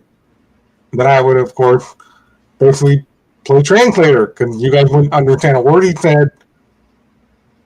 Like, well, he said this, and that, but it's from his accent. So. Aisha, I apologize. I assumed that you lived in the imperial homeland of in the imperial homeland. I figured you were part of the empire. I mean, you are, but I had no idea that you were Scottish. I believed that you were an Englander. So, wow, you're Scottish. Didn't know that. So I, once again, apologize for my abhorrent use of the mother tongue. I'm so sorry. I used to have a Scottish accent. I worked on it for a year. I think I've mentioned this for my senior play. We hadn't determined what we were going to do yet. So it was my task as a possible voiceover that I would have to learn several accents. And I did. I had several down. I had a Southern accent, I had a Scottish accent. The one that I've lost, thank goodness, is the Indian accent. That was the most insensitive one of them all for me. And I think I learned a Russian accent, whatever. And of course, I just bastardized the Spanish accent. And for those of you that have seen Joseph in his Technicolor Dreamcoat, I was the butler. No accent whatsoever. I wasted 6 months to a year practicing the different accents, and I was removed from my role as narrator because actually I was removed from everything because we switched early on. They wanted to do the musical Joseph and his Technicolor Dreamcoat. So I was in this. It was a musical. I'm unable to sing. So I was the butler. I still remember the lines. Oh my god, I was gonna say them right now, but no, I'm not. I do remember my lines. Yeah. I'll lose the entire audience. What does she say? I'm a. Oh, all right. Okay. Yeah. Oh, that might be a pejorative, so I'm not about to repeat that one right now. I've got to look that one up. But as I'm a colonial, I have a coworker. His name is David, who is from England, and I enjoy having conversations with him. But whenever I'm like, yeah, just leave the colonials alone. And yeah, June 6th was D-Day. Yes, the 70th anniversary, big deal. The day the liberation of Europe began from the west side, because it was already going on the east. But that's neither here nor there. All right, so Speedy, what else do you have for us? I know you're short on time. That is it for me. I will see you guys next week. Speedy, I want to thank you for joining us, and thank you for spending your time. Hopefully we'll see you soon enough, and next week. Sonoma, this Sunday. Yeah, baseball doubleheader tonight, as well as USFL football tonight too. All right. You have a bunch of monitors. I've only got. Well, maybe I can. Yeah, maybe I can watch football here on my computer, and use my TV behind me for baseball. There we go. Yeah. Yeah. Well, I know you can't see it. You can probably see the glare. Yeah, there's the glare. I have a monitor here, and then I have these two, and then I actually have the TV monitor. And if you notice right there, there's another TV. We usually have the kids when they come over to visit, they watch that TV, and it's kind of cool. You know, during tax season, that's the monitor they use. Every now and then I've had it on the background just to have it on, but I can't get the Roku to work right now, so I have to get a new one. But anyway, Dreem. Oh, Speedy. Wow, I've been summoned to have my name changed to Dreem. Hey, sorry. It's all good. Now, did you hear? Now she wants in because I said, "I sorry." Yeah, I heard. All right. Nosy wench. Thanks, Speedy. We'll see you. All right. Bye. All right. Hasta. So, thank you, Speedy, for joining us. Folks, this is Sports Talk with the Guys, home of the Monday Morning Quarterbacks on Saturday. Dreem should be returning shortly. Actually, you'll probably see him walk in right behind me. So, we are going to get to some of our regular stories that we have. As I mentioned, from the land down under in National Rugby League, in the Telstra Premiership, they're now in round 14. Cowboys on June 10th took it to the Dragons 31-12. The Titans lost to the Rabbitohs. The Rabbitohs were at home 16-30. The Storm at home beat up on the Roosters 26-18. And earlier today, of course, the Broncos beat the Raiders. Of course, this is National Rugby League. And later on tonight, Pacific time at 9 p.m., midnight Eastern, the West's Tigers visit the Sea Eagles. At 11:05 p.m. Pacific time, Knights visit the Panthers. And again, Pacific time tomorrow at 1:15 a.m., the Warriors visit the Sharks. So just a quick view. Oh, and at 11 p.m. tomorrow, the Bulldogs visit the Eels. So that's where we are in National Rugby League. Very quickly in the LPGA at the Stockton Seaview Hotel and Golf Club in Bay Course in Galloway, New Jersey. In Jersey! Jersey! I know, do you know sorry. Jersey! June 9th through the 12th. The ShopRite LPGA Classic presented by Acer. I looked up to the TV right now to see if there was anything. Sorry. Something caught my attention. Lauren Coughlin and Stephanie Kyrioku are tied for first at -6. How is that possible? Well, it's because they're both -6, but Lauren is 69 strokes and Stephanie is at 65. But whatever. Tied for third, you have Rachel Rahana at -568, Pernilla Lindbergh, Jody Edward Shadoff, and we just got a change. Just updated right now. Stephanie is still tied for first, but Jody Ewart Shadoff has moved up to -6 and 68 strokes. So it's going on right now as we speak. And tied for fourth now, Pernilla Lindbergh, Rachel Rohana, Albane Valenzuela, Frida Kinholt. They're at -5, but they're 68, 70, and 66 strokes depending on where they are. So that's the LPGA. In the PGA, and we'll get into a little bit of the commentary as to what's going on with that. We have right now the RBC Canadian Open at St. George's Golf and Country Club in Toronto, Ontario, Canada. It is from June 9th to the 12th. Tied for, or in first, Wyndham Clark. What a wonderful name. I wonder if his parents. You know, there's a chain of hotels, the Wyndham Hotels, which I like staying at. The Wyndham brand, not what they own. Because when I stayed at Arizona, I stayed at a something owned by Wyndham. Oh, it was a flea trap. It was, the people above me were up all night. Just, it was abhorrent. It was horrible. But anyway, Wyndham Clark, -7, 133. Tight. Oh, and I'm going to Arizona again next weekend. So the program will finish at about 9 o'clock. I will be out the door. I'm going to pick up my brother, Lewis, and we'll probably do some FaceTimes as we go along. I thought it was. I recognized it. Thank you, Aisha. So I said, that might be pejorative. Yeah. Thank you, Aisha. Thank you for... I had an idea. Folks, Top Gun, for those of you that saw it the first time, I think you're going to enjoy it. I don't want to build it up to be anymore, but I will see it one more time. Alex Smalley, Keith Mitchell, Rory McIlroy, Matt Fitzpatrick, Jim Nouse are all tied for second at 134. Tied all alone in seventh is Austin Cook at -5, 135.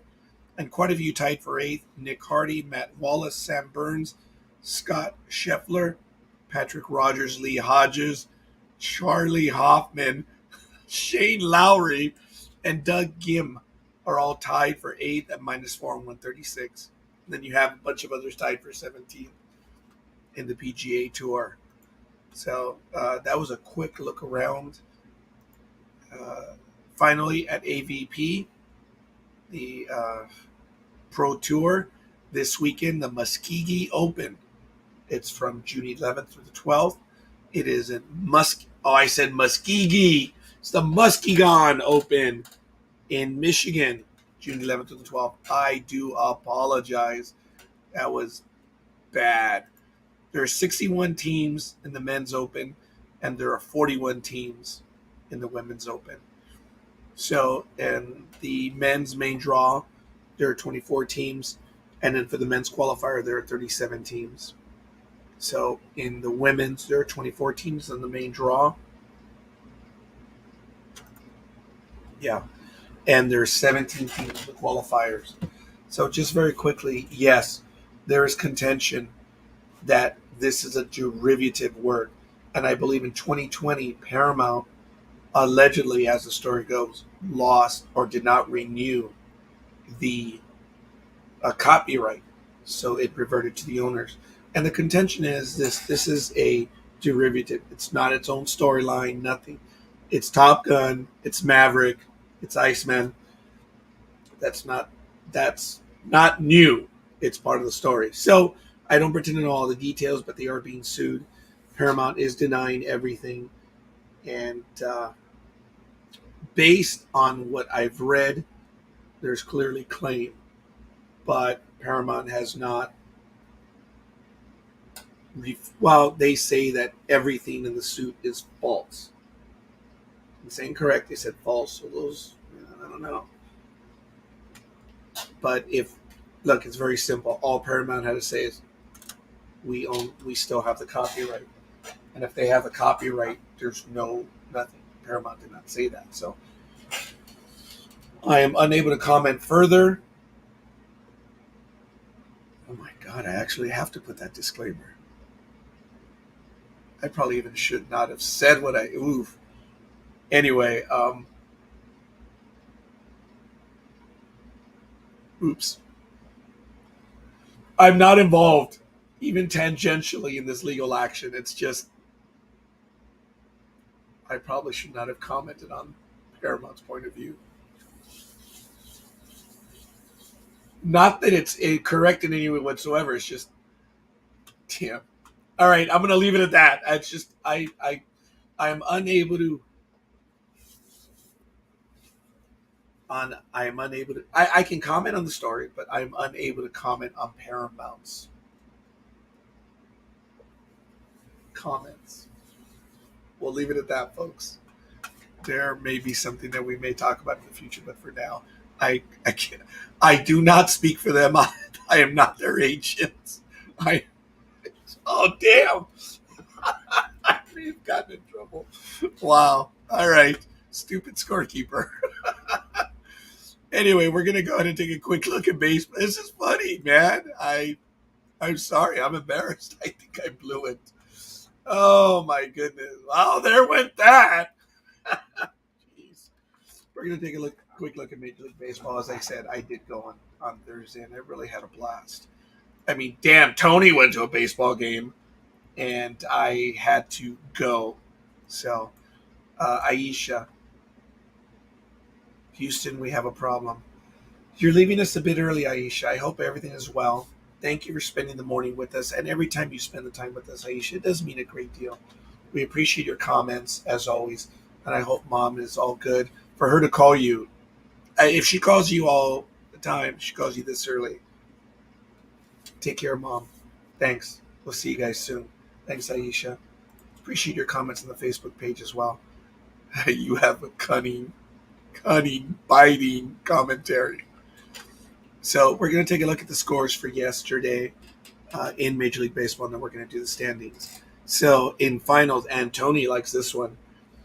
Phillies 7-5 over the Diamondbacks. Yankees edged the Cubs in 13 innings. I think they set a record. They won 2-1, and the Cubs versus the Yankees are 0-10 now. Permanent. It's like they've never playoffs, whatever. Cubs are 0-10 versus the Yankees lifetime. Nationals 11-5 over the Brewers. The Guardians 3-2 over the Athletics. The Blue Jays 10-1 over the Tigres. The Braves 4-2 over the Pirates. America's AAA team 8-1 over the Orioles. Now, why isn't the Yankees can't beat the Orioles? But hey, the Yankees are beating everyone else up, so it doesn't matter. The Gemelitos 9-4 over the, oh my goodness, over the Rays. I so apologize. The Black Sox 8-3 over the Rangers. Miami edged the A-holes, and I'm going to mute. Don't mute, Dreem. Thank you. Yo. The Miami 7-4 over the A-holes. Cardinals 2-0 over the Commies.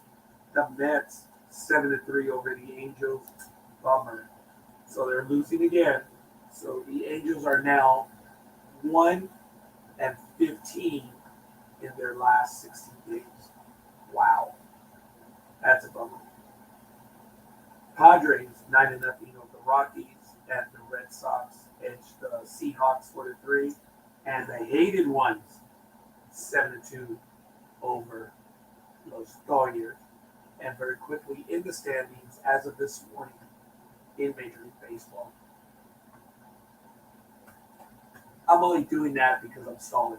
There it is. Yankees 42-16, 724 winning percentage. They are the best team in baseball. We knew that though. Yes.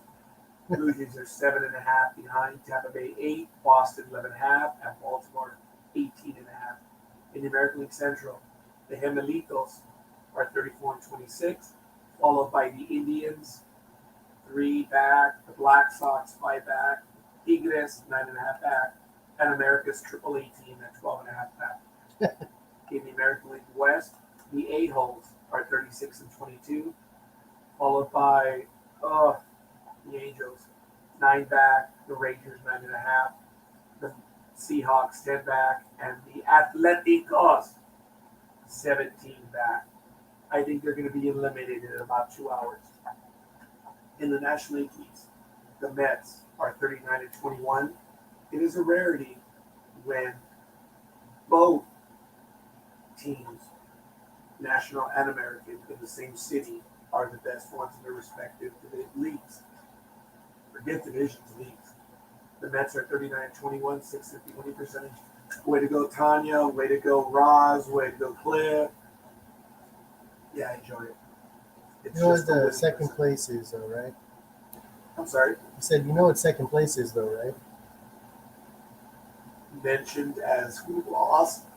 First place in a long line of losers. Oh, very good. Atlanta's 6.5 back. Philadelphia is 9 back. Miami is 11.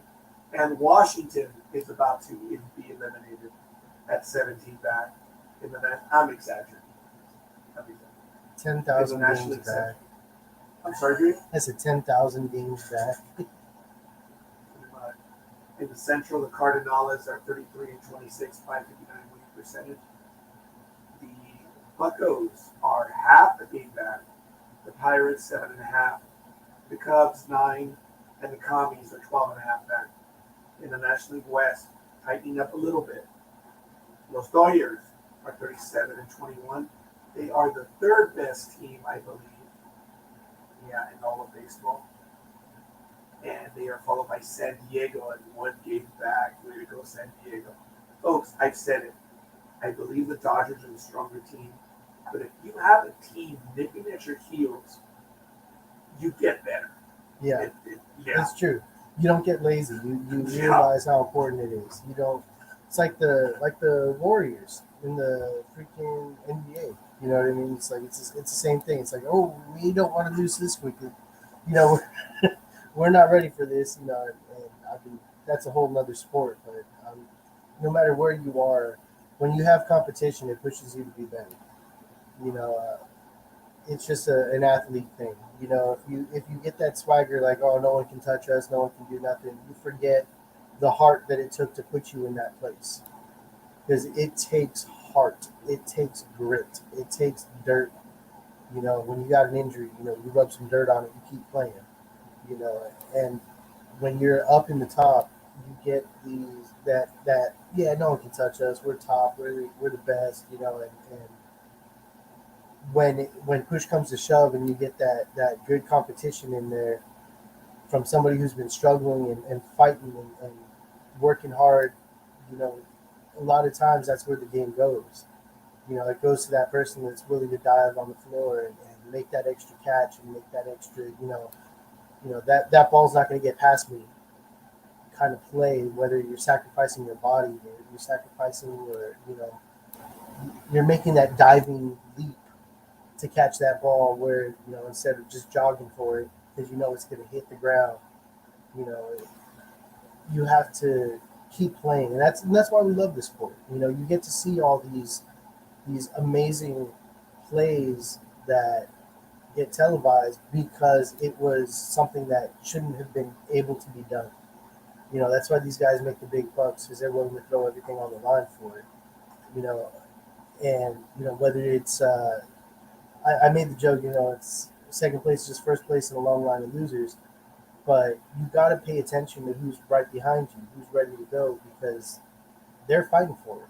They want number one just as much as you do. So, like Kobe Bryant would say, it's like it's not over yet. He said that multiple times. When he's being interviewed, you're 3 games up in the final. Why aren't you happy? It ain't over yet. You haven't won yet. It's not ready yet, and it takes a very strong mentality to keep that in play. The Yankees are number one right now. It ain't October, but we're looking forward to a great season. We're looking forward to legends being made, and that's why we watch. We live vicariously through them in these moments. That define them as a player. We want to see ourselves being able to make those kinds of decisions. In our lives. Not to get deep and sentimental and all this stuff, but it's like that's yeah. It's like you ask a kid, why do you watch these games? What is it about these guys that inspire you? Why do you watch this in general? And the kids gonna tell you, it's like, yeah, it's not the celebrity. They're not watching it because these players are hooking up with models. They're not. It's not the fancy cars. It's not any of that. That's getting this kid to watch the game. It's realizing that you can live your dream. If you have enough heart, you're going to be able to do what you want to do in life. If you're willing to sacrifice for it, if you're willing to make that diving catch, if you're willing to dive on the court for the ball, if you're willing to dive on the field for the ball, and let somebody, not let somebody, just walk all over you. You have to be strong and you have to keep going. It's a mental and testicular fortitude that keeps you going. So, that's why we love the games. It's like that's why kids watch these games, because they see that it's possible, to live your dream when you're watching these things. And part of the reason the adults watch it, even though, the fancy cars and models and everything else, it's we get a chance to be kids again. We get a chance to see these guys perform and play their heart out, and know that it's pushing us harder. We can do better. We can, play with heart, and, as scorekeepers told me many times, punch that proverbial clock every morning, and just keep going. And, the game's not over yet.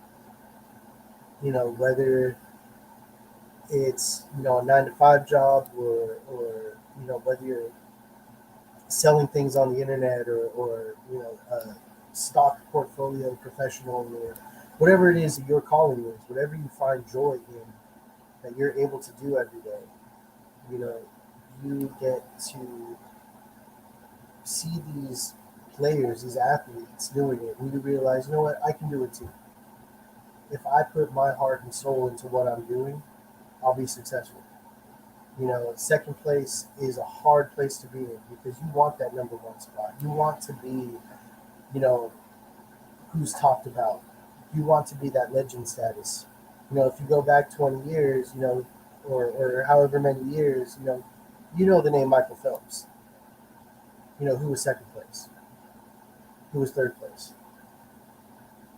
You don't remember those names as often. Scorekeeper has a better memory than most. So he'll be like, well, in 1976, we have the track and field event. But it's one of those things where you want to be remembered. You want people to remember your name. You want to be known as the best in whatever field you're in. And that's just a pride thing that we all feel. And if you're not feeling it in what you're doing, find the thing that you love to do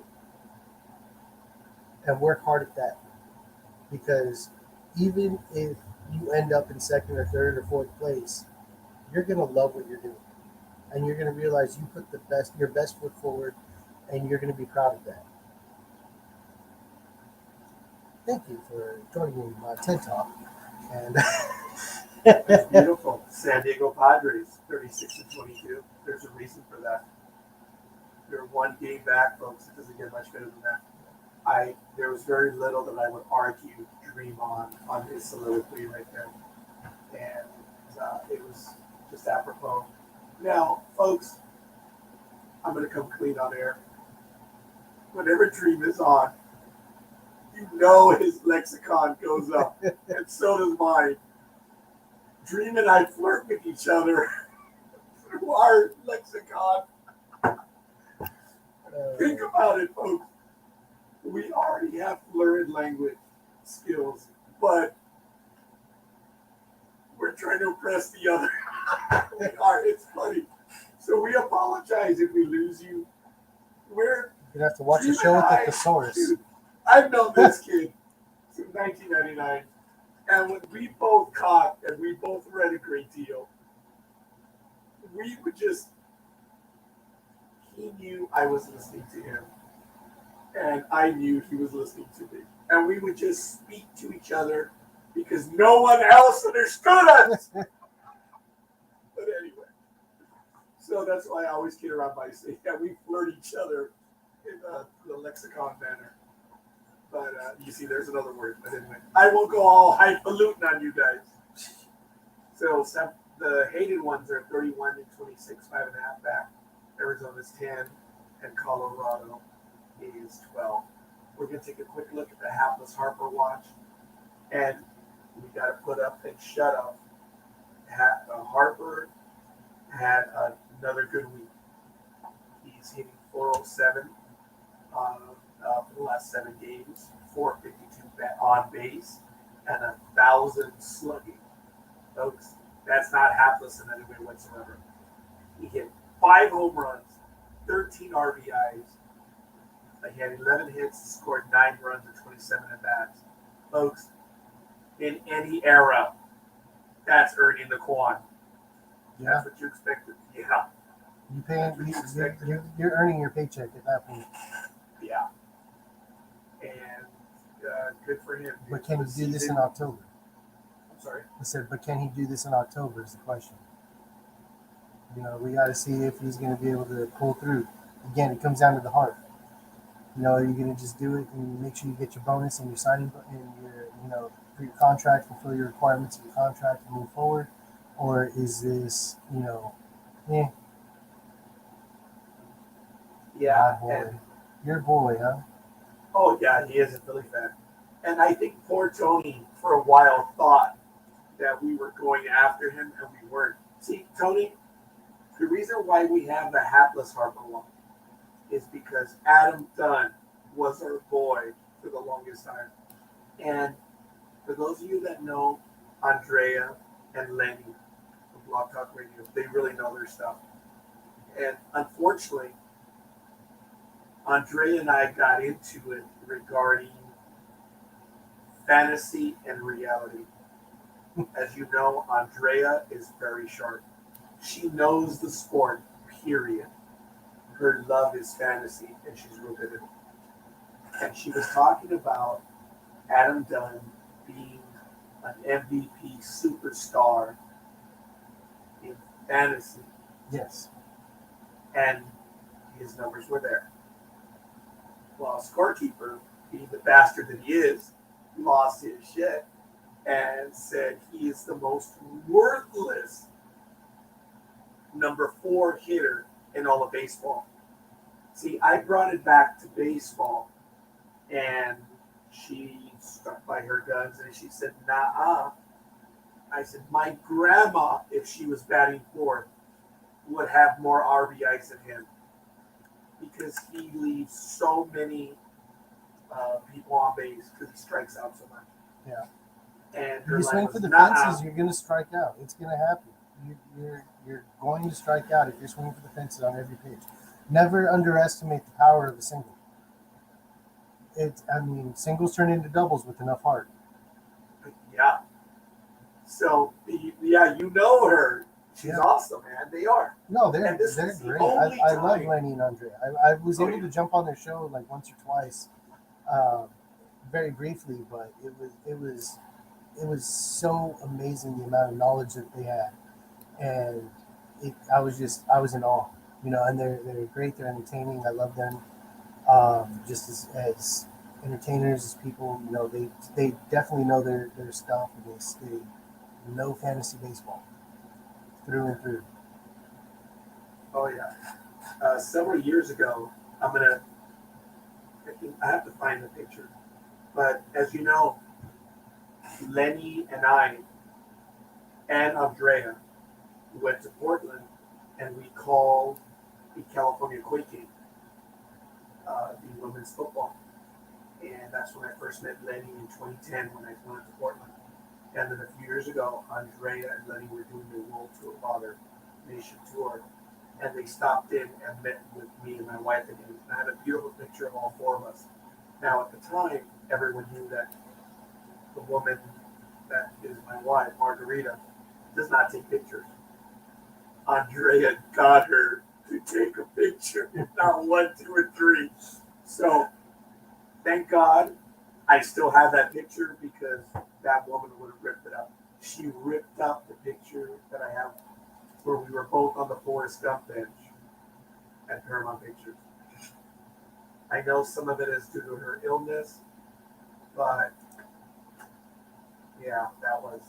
So I'll see if I can find that picture and show that one in a moment. But anyway, so Andrea's smart. Hold on. 7 fantasy baseball teams. You have Yeah. 7 fantasy. You're a crazy man. You're a crazy man. But you There's know no what way he's I could follow that many fantasy teams at once. Yeah, I can. Yeah, look. You are a fantasy baseball aficionado yourself, sir.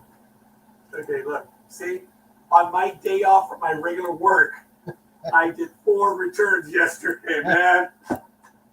Oh, And I thought that was over. Oh no, not for me. Not for me.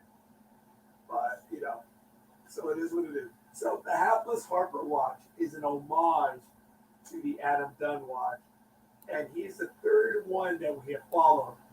And Bryce hasn't done very well over some of the years. And that's a difficult standing too, because I mean, like when you talk about like the GM, and you have to make these decisions like who am I going to get, what am I going to pay for, what are we going to trade. I hear There you go. Some people play solitaire. Some people play fantasy baseball. Yeah. What was I saying? But yeah, as a GM, you have to make these decisions where you're going to put your money at. And you see the big name, or are you going to go like Moneyball and try to, piece together the island of misfit toys, so to speak, with the same kind of capital, but sometimes it pays off. Sometimes Harper, hits 1,000% or whatever. It's just, it doesn't always work that way, but it's nice when it does. And you get to say my favorite words, I told you so.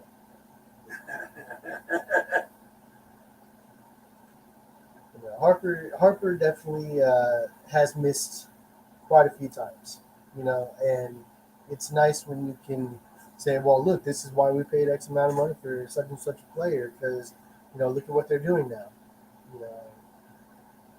Again, like the stocks, it's like everything's a loser until it isn't. You can throw tons of money at a stock, and people are going to be laughing at you because, well, what are you talking about? This is going nowhere. And then all of a sudden you're up 1,000%. You're like, yeah, I knew it. And in reality, you're like, eee! It looks like you're constipating over there, Scorekeeper. I have it. I'm going to find the picture. Oh, you're still looking for the picture? No, I started looking for it right now. Oh, okay. But it's all good. Just going to finish up the thing on Bryce Harper. Because, again, we love making fun of him when he doesn't do well. You got to give him his time when he does good. And we are. For the season, he's hitting 317, 371 on base, 1.010 on OPS. 15 homers, 15 homers, 45 RBIs. Put up or shut up, he's putting up. So. Yeah, and that's the other thing I love about baseball. You can strike out 6 times out of 10, and be a legend. Yeah. You can miss, but you still got to keep playing. You still got to push forward. You know, the other team is going to get their fair shot at the ball. They're still going to get their pitches. You know, you're not going to run out of time. You know, there's going to be errors. You have to capitalize. It is the chess of sports. You know, there's a science behind everything, and you know, you just got to keep playing. So kudos to you, Mr. Harper. I am very proud of you right now. Right now. And we'll see what you do in October. Yeah, it's not on my phone. I'm gonna have to head over to it's either on Facebook or on my Apple. So I'm gonna find it right now. But all right, folks, that's who we have on the standings, and of course Harper. So LaRussa blew it yesterday against the Dodgers, or earlier in the week. He had a 1-2 count, and he decided to intentionally walk him. Max Muncy was up, returning from the injured list, and sure enough, decided to pitch against him. And Muncy said, "Oh no!" My turn. Yeah. Dude, I had love- him 1-2. I love as much as fun as it is to be somebody where they're like, yeah, we're not even going to throw them the ball. We're just going to intentional walk. It's more fun to be the next guy because you get to shut everybody up. Oh, you thought he was dangerous? Get a load of me. I'm going to knock this out. I always batted fourth when I played, and it was so much fun because, you know, you always want that moonshot. But if somebody's going to intentionally walk you, you get the next guy up, and he's able to do what you do, you're excited. Because it's a team sport at the end of the day. You celebrate your team. So, good for you, man. You see, I saw it as, wait a minute, you're walking that guy to come get me? Oh, hell no. Yep. I'm not making the out. Yep. It's like, don't let me get out. Don't let me get out. Don't let me get out. That's right, yeah. Because then they get the I told you so. Yeah. But, I didn't want to be that guy. And I did and I generally did well. They rarely ever walked the guy at me. It was always number 9 anyway, just by the luck of the draw. Well, you're the pitcher. You know, it happens. Well, this is when I was playing on the Alcona and, the Hawks. I was hitting 9th. I was a dangerous 9th, though. I was proud of that match. Yeah. So I am looking at my library. I have a lot of pictures on my iPhone account. I was always number 4. Whether I was playing catcher, pitcher, or whatever, it didn't matter. Stick me wherever you want. Is I'm going to play wherever hardest I can. I'm just not. We had a friend his name was John, who played in the outfield. We could stick him in the outfield and center field by himself, and he would be okay. This guy ran like no one's business. It didn't matter where you hit the ball; he was chasing it down, ready to throw, and he'd still get you out at first because he had the arm. Oh, yeah. It's like any pop up, he's like, "I got it." It's like, what the? This is by the catcher, and he's out in center field. Yeah, it was rare when John, Dreem, and I were on the same team. If we're on the same team, the other team effed up, they picked it badly, They pick and their they friends. will lose. Yep. They pick their friends. He's like, all And right, there was you a want time this? when I was against both of them. I'm like, I don't want to play. I want to go home now. Game's over. Oh man. When I was against those two, I want to go home. Yep. That is definitely that was definitely a good match. It was fun. Like I said, I just bat forward. I don't run bases. I jog. Yeah, You can tell by my girlish figure over here. I jog the bases every time. I had to run. Well, that's why I'm not a professional baseball player too. And same thing here. Yeah. I probably could have got caught on as a defensive as everyone knew, folks, and as I've said over the years, that I never threw 90 miles an hour. Well, I could get up to the high 80s, but that's not Major League Baseball stuff. I think the batting practice pitchers say, "Hey, bring it up, dude." Yeah. No, one thing with one of my favorite pitchers, Greg Maddux, amazing pitcher. One of my favorite quotes from him is like, there comes a point in time, when you're a pitcher in baseball, where you stop trying to make them miss and you start trying to make them hit. If you can get them just hit little bloopers, little, maybe a single, trying to get a single, and you can get them put it up in the air, little pop-ups here and there, hold it. Yeah. See, I was good at inducing from, oh, you know what? I think I may have found them. Okay, ask you to forgive me. I don't think Lenny will beat me up on this because it is on Facebook. But we met for the second time on September 30th. There it is. There's Lenny and myself. Now, you need to understand that I was crouching down. Just kidding. I'm a big old. But I couldn't just give him that nice picture. You had to mention it. I know I had to be a jerk. Yeah. But look at the life that Lenny has, man. You can see the sparkle in those eyes, man. He is really, really loving what he does. I'm going to see if I can go to September 30th and find some more of these images. Because I know that there's a picture of all four of us. Well, while you do that, Scorekeeper, did you know that a lion would never play golf? Say what? A lion would never play golf. Why? Because he's always lying? No, but a tiger would. Ah!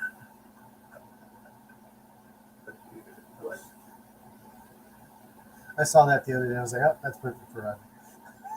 Oh, I love it.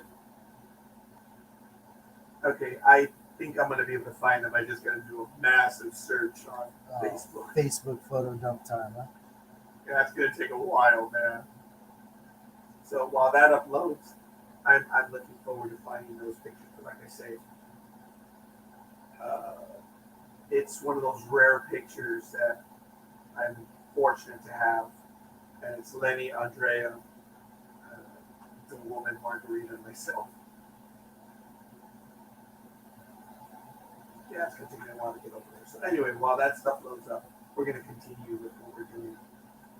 In the USFL, we are now entering, I believe, it's week 9. So there's only 2 weeks left in the regular season for the USFL. As I mentioned, Sonoma is the NASCAR race this week, and Formula One is in Baku. So, it's good stuff. Today at 10 a.m. Pacific time, the New Jersey General 7-1 visit the 1-7 Michigan Panthers, and that's on NBC. On USA Today at 3 p.m. Pacific time, the 1-7 Gamblers take on the 8-0 Birmingham Stallions. Tomorrow on Fox, the Tampa Bay Bandits 4-4 visit the 5-3 New Orleans Breakers on Fox at 1 p.m. Just in case. Forgive me, folks. Just bear with me one moment. Outside, inside. So it should be open. All right. And then on the right. First door on the right. On Sunday at 4:30 p.m. on Fox Sports 1, Philadelphia Stars are 5-3, and the Pittsburgh Maulers are 1-7. So what I'm doing is I'm going to mute his mic. Mine is now active, but it's good. It's going to be a horrible echo. There it is. Hey, I'm trying to lose weight. So, anyway, I think I have it going now. Did I say 4:30 p.m. Pacific time on Fox Sports 1? Philadelphia Stars 5-3 versus the 1-7 Pittsburgh Maulers. So this is week 9, and that's going to be it. Week 10 is the last regular season in the USFL. So lot of I unfortunately have a lot of pictures. Can I search for 2017? I think I can. Oh, I believe. Oh,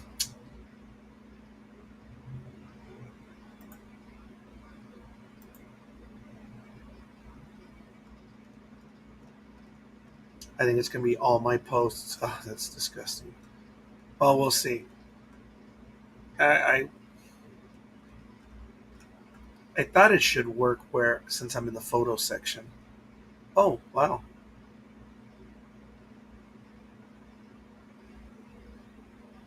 It's all over the place. Because Lenny was here in September. Yeah.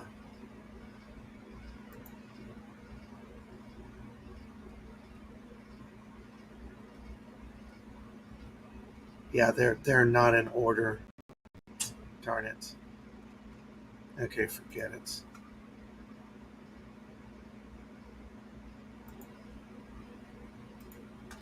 All right. Well, I kind of blew that one. Yeah.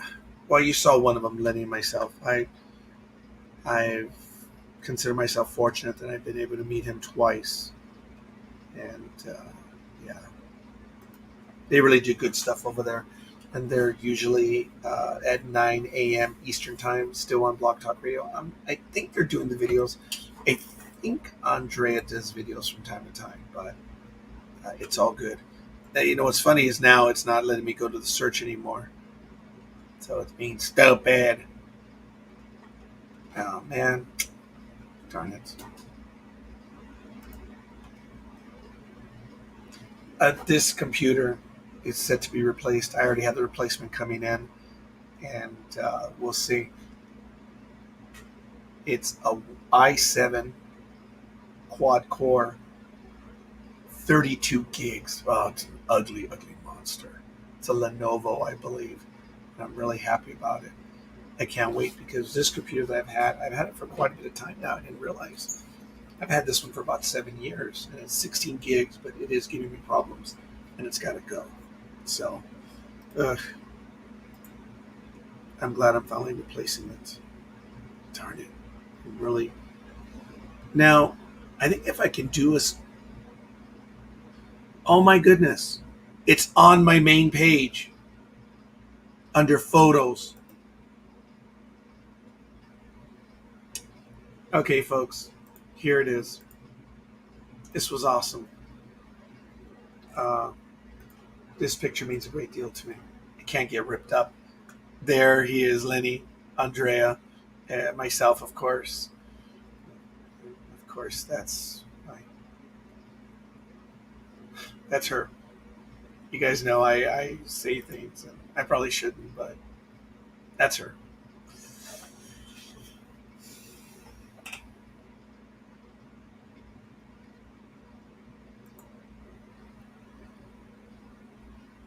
Tomorrow is our 29th anniversary.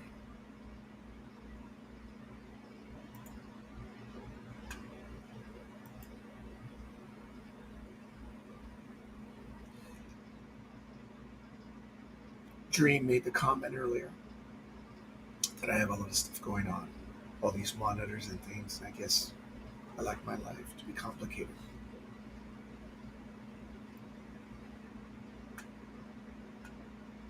I am fortunate. My employer, I work for a municipal agency here in Los Angeles, and I have 30 years there. I'll have 31 in November of this year. I work full-time there. I have my ongoing business on the side. I drove Uber and Lyft for 5 years, Saturday nights, Sunday mornings. I returned to H&R Block in 2015 because I wanted to be an instructor. I have my union proclivities on SEIU. I've withdrawn from that, but this year I was doing negotiations. You guys know that.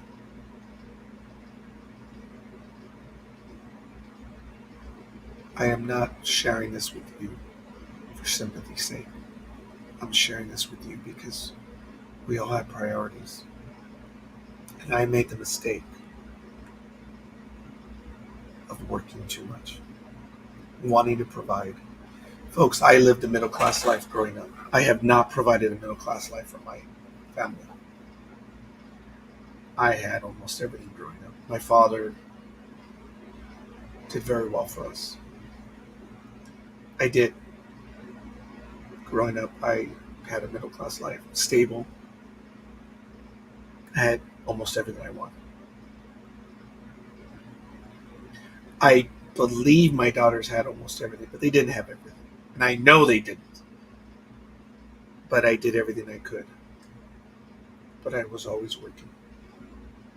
So I failed. I had a wife that did everything for me and for us for 26 years. She prepared my lunches. She prepared my clothes. She maintained the house.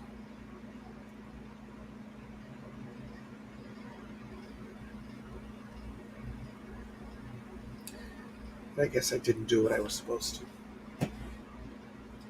So I guess my message to everyone is it's always about the people. They have to come first.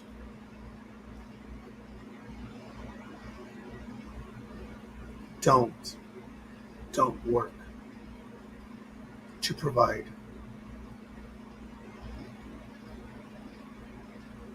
Work, if anything, to live. Or, yeah, I lived to work.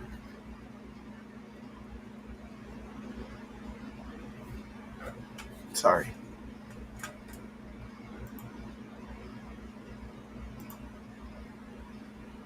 In the Women's College World Series, it looks like Oklahoma caps a dominant season, and they took it, and in awesome fashion. I'll see if I can post that article in the chat room. There it is. But what amazing stuff. In the Oklahoma softball, they swept Texas to repeat as college World Series champion. Congratulations and well done to them. It means a great deal. I know it's hard to get that link, so maybe after the fact you can follow up on the link right there. I'll leave it up for a moment more. Oklahoma sent the signal early in the game that its dominant season was about to end short of a sweep in the Women's College World Series Championship Series. It just took over a while for everyone else to know it. Jada Coleman felt it after robbing Texas Courtney Day of what would have been a 3-run homer in the first inning. So did Jordy Ball, letting out one of her primal screams in the circle. I heard that. Wow. As she watched Coleman haul in the ball that seemed destined to clear the wall in left center. Sooners coach Patty Gassel did in the OU dugout. You guys will have to see it. Congratulations to them. I know it's softball. It's not baseball. Doesn't mean it's not a sport. It is a sport. And these women, I was going to say girls, these women are incredible athletes. And wow, good for them. And congratulations to them. They deserve every bit of it. And it was fun watching their run. The College World Series for the softball tournament was absolutely phenomenal. You guys can watch it, check it out. It's really good stuff. So congratulations to them for being repeat champions. So, yeah. We'll maybe talk about the College World Series in baseball next week. But, yeah, congratulations to them. Tennessee fans, a bunch of jerks. I'm going to laugh. I know I'm going to get in trouble for being insensitive, but hell, it is what it is. Tennessee baseball fans wear, quote, classless versus Catholics t-shirts for Super Regional game versus Notre Dame. I think that's funny. And look, I have no connection to Notre Dame whatsoever, but I still think it's funny. Some Tennessee baseball fans showed up to Lindsey Nelson Stadium for Game 1 of the Knoxville Super Regional against Notre Dame wearing t-shirts that read classless versus Catholics. That's funny. It's a play on the infamous Catholics versus convicts mantra that originated in the Notre Dame Miami football rivalry in the 80s. It's also a sign that Vols fans have embraced the classless label that fans have been given on social media by opposing fan bases, mostly within the SEC. It wasn't directed against Notre Dame. That's why I said, come on, folks. There's actually a bit of sense of humor on that. The term was used most recently when a clip of Vols right fielder Jordan Beck's one-finger salute to the regional final win over Georgia Tech went viral on Twitter. It was also heavily used when Tennessee football fans delayed a game against Ole Miss by launching trash on the field, including a full bottle of mustard. Come on, folks. Why are you wasting food? But there it is. Here's an image of it. Kind of funny. And this is on the Twitter feed from William Puckett. Of course, you've heard of Catholics versus convicts. The Vols haven't caught any charges. The fans are embracing the classless moniker. That's funny. It is what it is. You could cry about it. They're not. They've taken on the moniker and they're moving forward. So that's good stuff.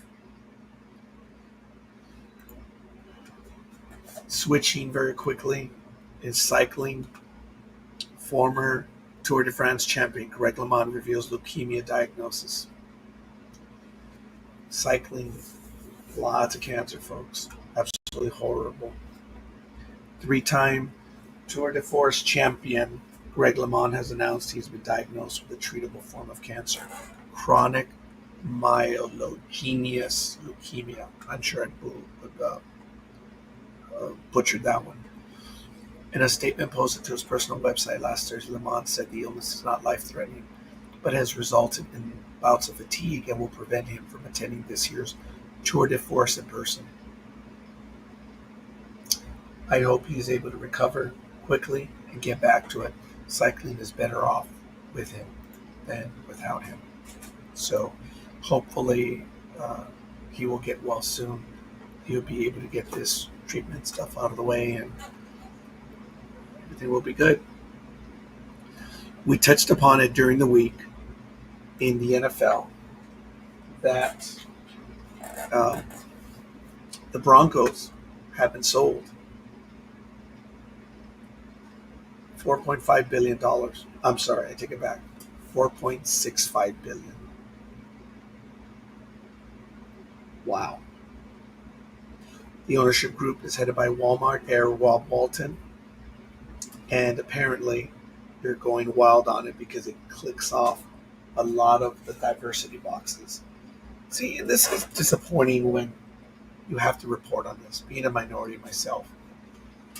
I admit that I have lived a fortunate life. I do admit it, flat out. I know it, and I talk about it. I've been a beneficiary. I'm annoyed when people mention the minority stuff just to mention the minority stuff. I guess I should be annoyed with myself right now. But as per the USA Today article, the NFL can score big, and I guess that's why I'm talking about it, because looking at it from that way, the insensitive way, or the stupid way. Hey, sports talk with the guys. The ownership group, which is headed by Walmart heir Rob Walton, includes a black woman, Melody Hobson, addressing a goal and resolution from the league. So here's to progress.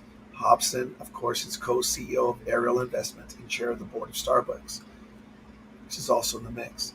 The exact size of her stake is unknown, doesn't matter, although it's apparent Walton did need her cash to consummate an exchange that perhaps will be formally approved by other team owners before the start of 2022, the season of 2022. Hobson will have key influence in the business and the franchise. It isn't typical for limited partners. Or maybe not. We'll see. The point is you have a minority owner, and female.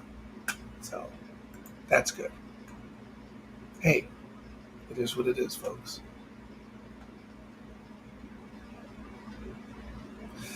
Now golf, which I talked about. It's bad. With the inaugural LIV stuff. London. Did you guys know that Phil Mickelson, I believe I have it in my notes right here. I had to write this one down separately. Phil Mickelson is receiving $200 million for joining the LIV Golf Tour.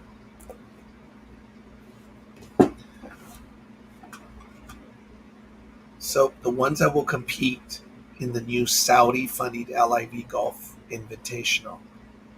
Wow. So let me put this article in the chat room. Forgive me. And I'm going to post that one there right now.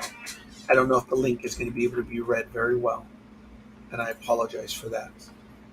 But the LIV Golf Invitational Series, a controversial new league designed to compete with the PGA Tour, will start play Thursday, a few days ago, at the Centurion Golf Club in London. The 8-tournament golf series, founded by two-time British Open winner Greg Norman, is supported financially by Saudi Arabia's Public Investment Fund. Saudi Arabia has been criticized for human rights abuses, and Crown Prince Mohammed bin Salman has been accused of sanctioning the 2018 murder and dismemberment of Washington Post columnist Jamal Khashoggi. The official golf world ranking will not recognize the event, meaning competitors will not earn any points from participating. This has not stopped more than 40 players from committing to play for the $255 million prize money, which is the richest in golf history. Bryson DeChambeau will join the league starting July 1-3 for the event in North Plains, Oregon, his agent said. The London tournament can be streamed on the company's website, as well as YouTube and Facebook. So, there's a lot to be said for this. I'm not certain Dreem is familiar with that. I'm going to ask him to unmute his mic, and I will mute my. Dreem.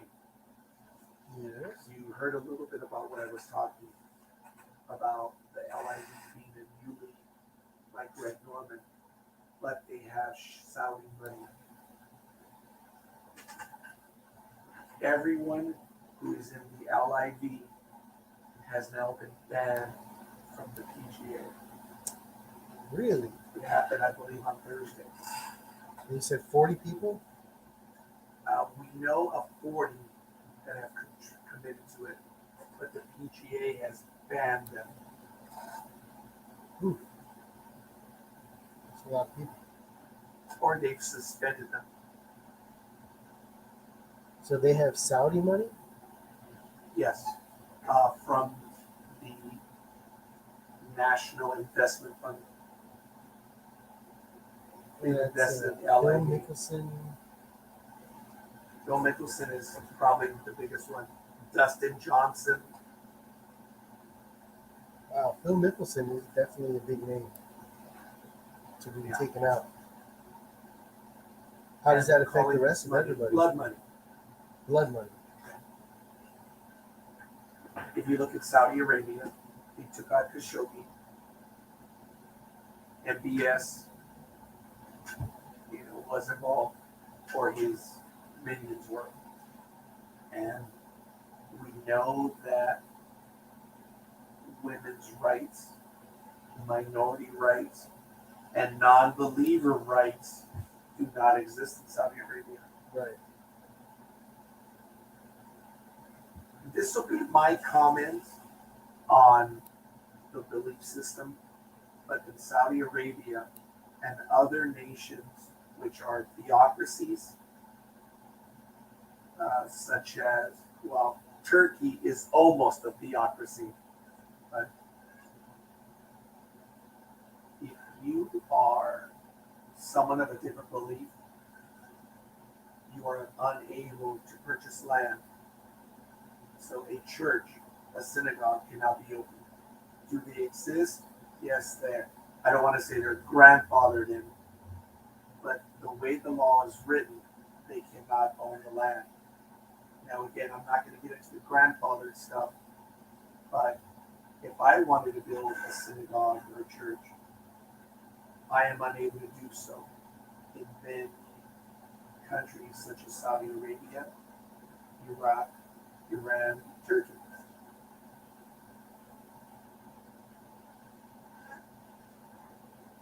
thinking about starting a synagogue? I'm sorry. Were you thinking about starting a synagogue?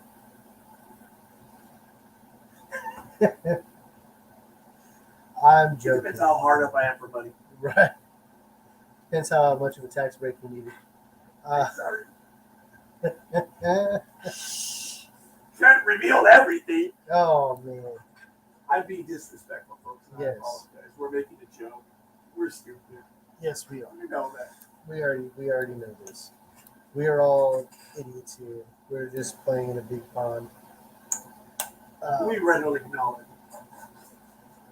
There's a lot going on when it comes to the politics and everything behind it. And, I am not qualified or quantified to be able to comment on the politics that go forward in that. But as far as the sports go, I can comment on that and just say, you know what, if you're doing something you ain't supposed to be doing, then you have to suffer the consequences of it. There's repercussions for every action. If you're going to do something on the shady side and hope you don't get caught, cool. But guess what? If you get caught, you got to face the facts. And you got to face the consequences of it. And you take the money from someone you're not supposed to, whether it be, Saudi Arabia or the mafia, it doesn't matter. You're not supposed to be taking money from certain people and you're getting money from them. So guess what? Not going to happen. Now, Justin Thomas and Rory McIlroy, who have not joined the LIV, do support the PGA Tour suspension of LIV golf players. I'm pleased Thomas said Thursday at the RBC Canadian Open. I think anybody that's shocked really hasn't listened to the message that Jay and everybody's been putting out. They took that risk going in, whether they thought it was a risk or not. Like I've said the whole time, I have great belief and great confidence in the PGA Tour and where we're going and continuing to grow to. And those guys just aren't going to be part of it.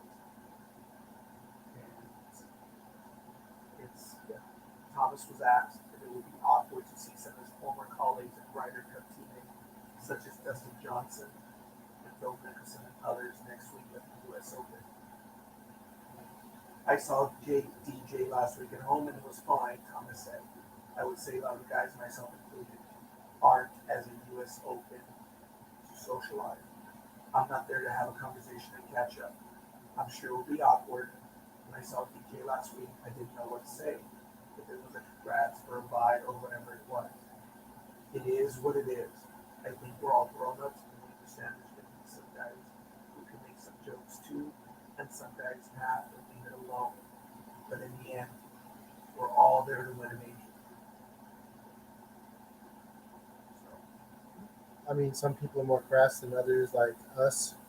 We're very crass. We make jokes about inappropriate situations. It's how we deal with it. It's a defense mechanism for sure to be able to joke about things that are very serious. End of the day, they have to deal with it and they have to move forward. It is going to be awkward, I'm sure, for some people.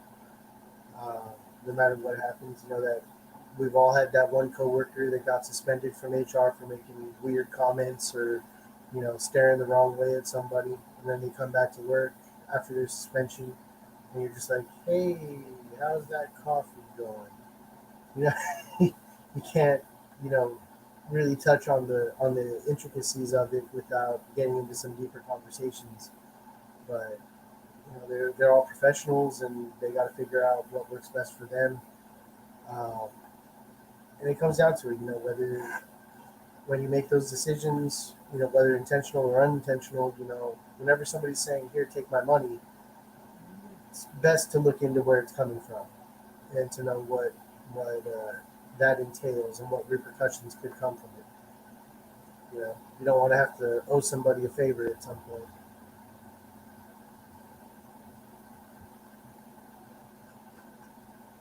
I'm not going to be hypocritical and go after these golfers Johnson, I believe, said that, look, I'm doing it for family, for the money, for the opportunity. Early in the year, he said he was in committed to PGA, but then he switched. There's more money in that purse. It's a PGA. I'm sorry, I didn't say that. It's a golf changing event. The money in this tournament is significant. It's a lot, folks. And it is what it is. Because for me to sit here and throw rocks, I don't see any windows. Very good. There are no windows. I guess I could throw a rock. Very good, Dream. Thank you. I don't have a Coke soda right here. I have them all around, but my point is, I drink Coke. So, in many parts of the world,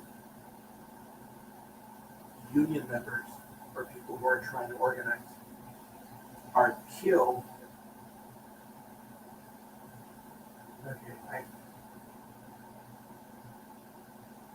Okay, I'm going to go back. I cannot say because it is a clear connection of something I was about to say, which will open me up to litigation, which I'll lose.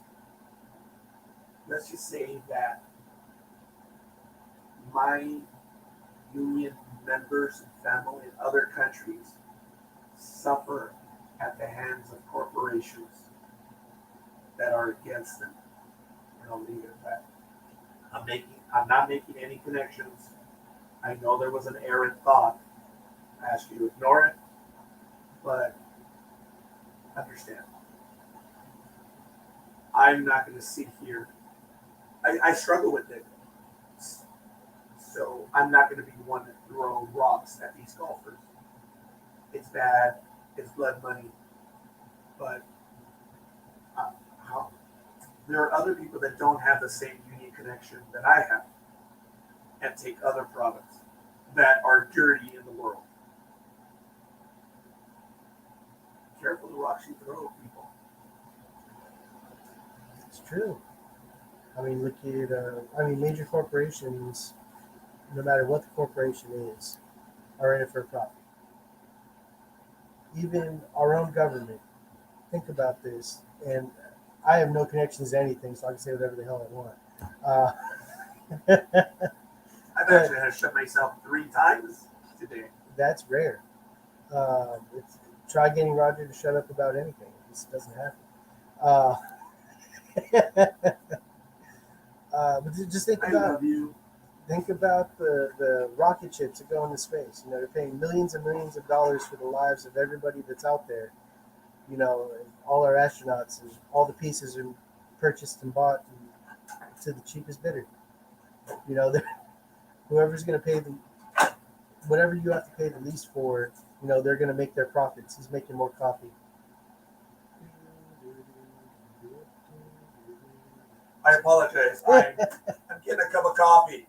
So now you have a camera looking at you. I know. It's odd. So when you see me run off, this is the coffee station, folks. Yeah.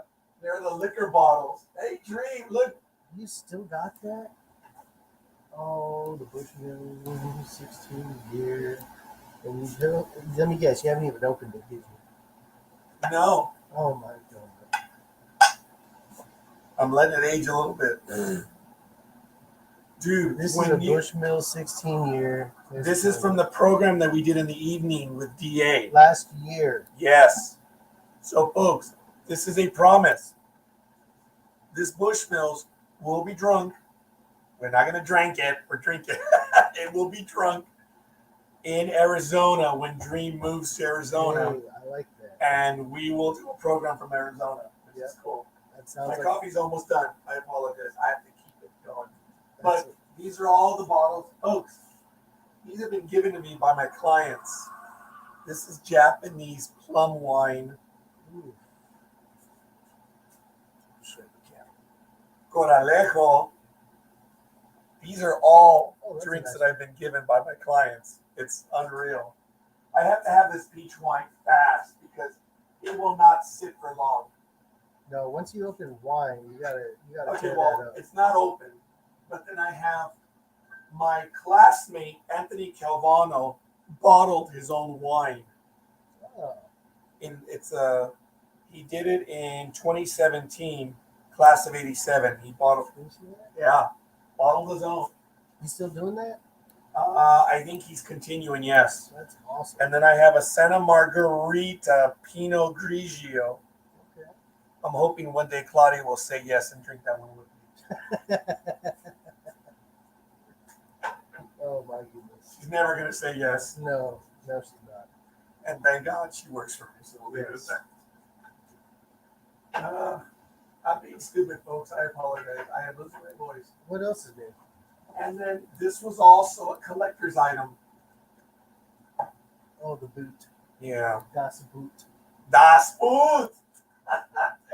Das good. Yes. Das Boot. Das good. You got your whiskey decanter sitting with tequila in it.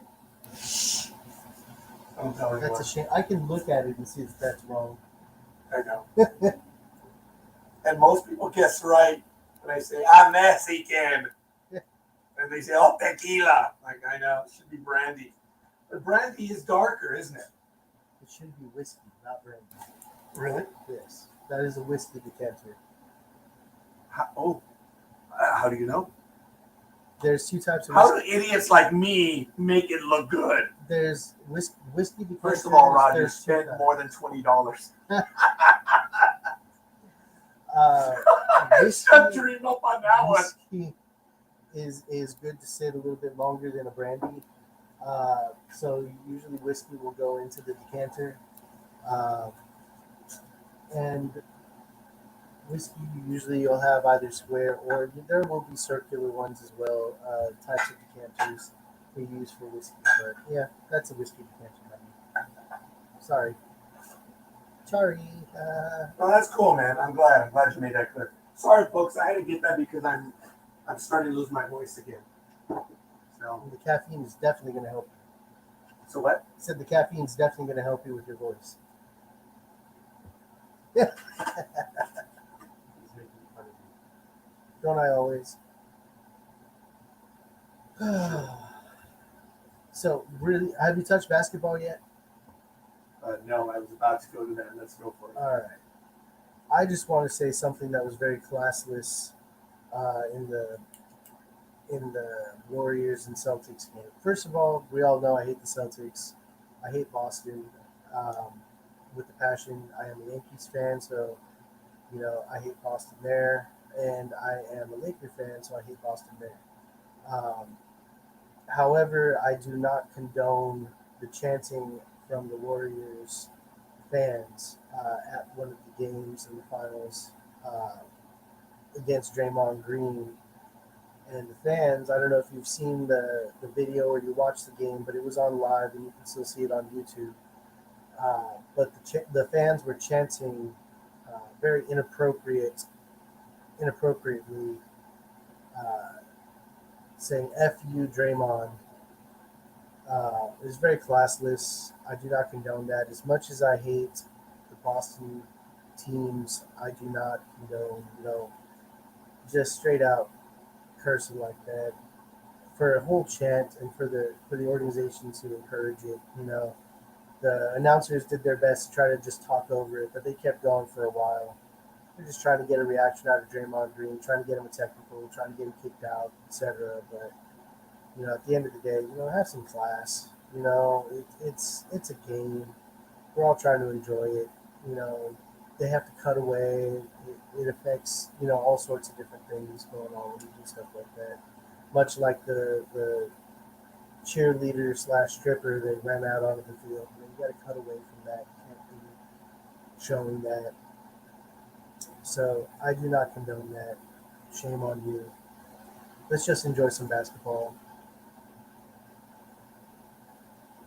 Did you see that clip? No, I'm gonna have to see if I can find it right now. Yeah, and you can't really air it just because of the cursing. Well, we could, but we won't. There's no. I don't know if Tony watches basketball, if he has any comments on that one, but that's classless, folks. Look, it's part of the game to get into the player's mind, but there's no need to sweat. Come on. really isn't. And I love how people love to cover it up and say, "Oh, well, creative people need to swear." That's just covering up for what you do. We let our language slip here because we just do, but I'm not proud of it. And if you listen to me over the years, I don't swear very much, nor does Dreem. You have to. My thing is, I swear like a sailor now that I'm in the kitchen, even more so. However, it's appropriate to where you are. You have to look at who your audience is. Who are you speaking to? You know, if you're talking in a professional environment, obviously your lexicon is going to jump up several notches.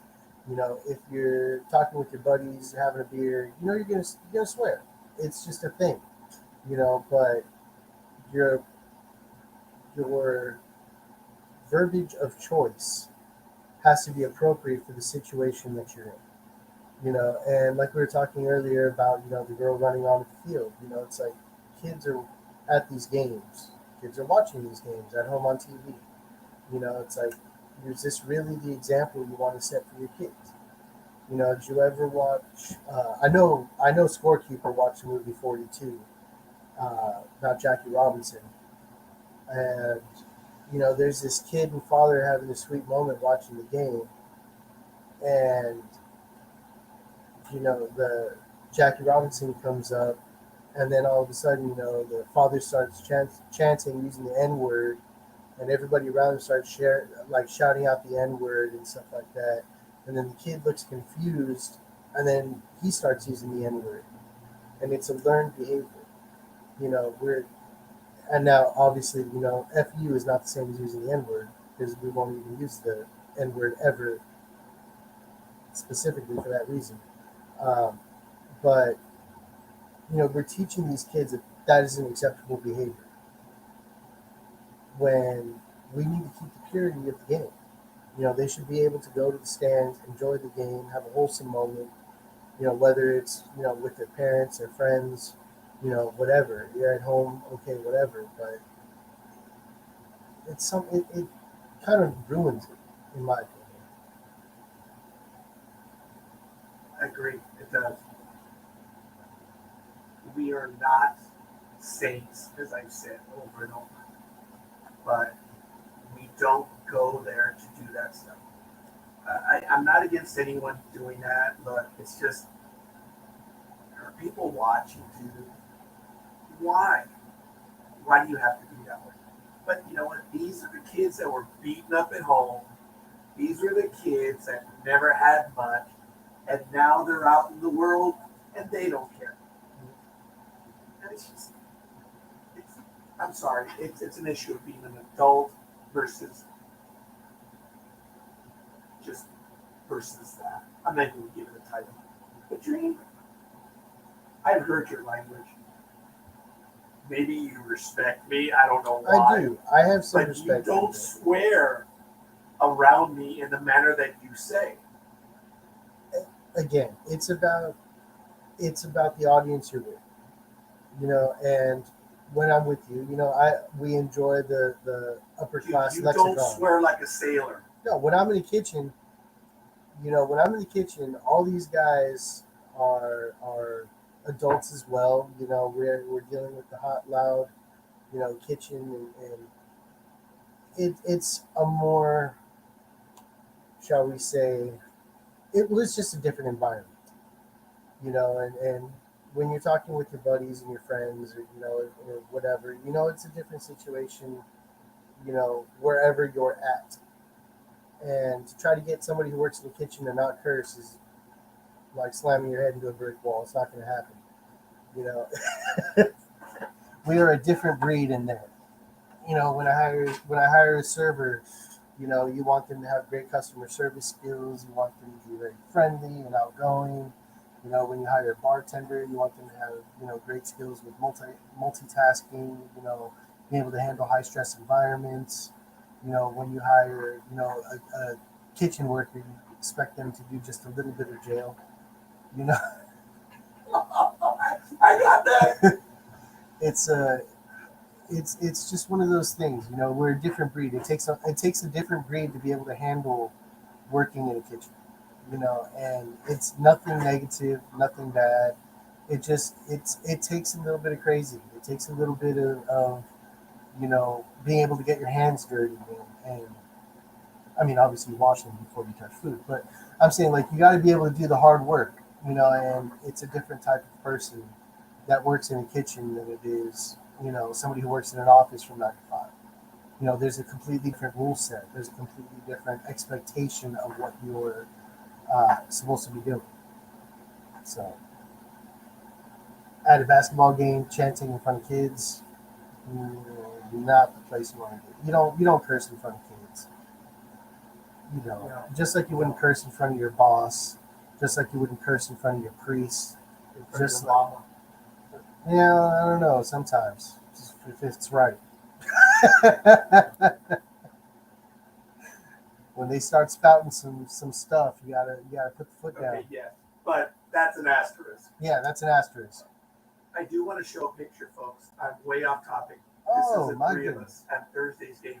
See, I was wearing my Angels jersey. Yeah. We were stunned that I had an Angels jersey. It's old, but I do. That's And me you're on the wearing your left, Hogwarts hat. Peter in the middle. I'm sorry? And you're wearing your Hogwarts hat. Yes. Yes, Peter in the middle. And, of course, Caesar. All right. And he's wearing an awesome cap. It's green with the flag in black. That's your really little looks Peter.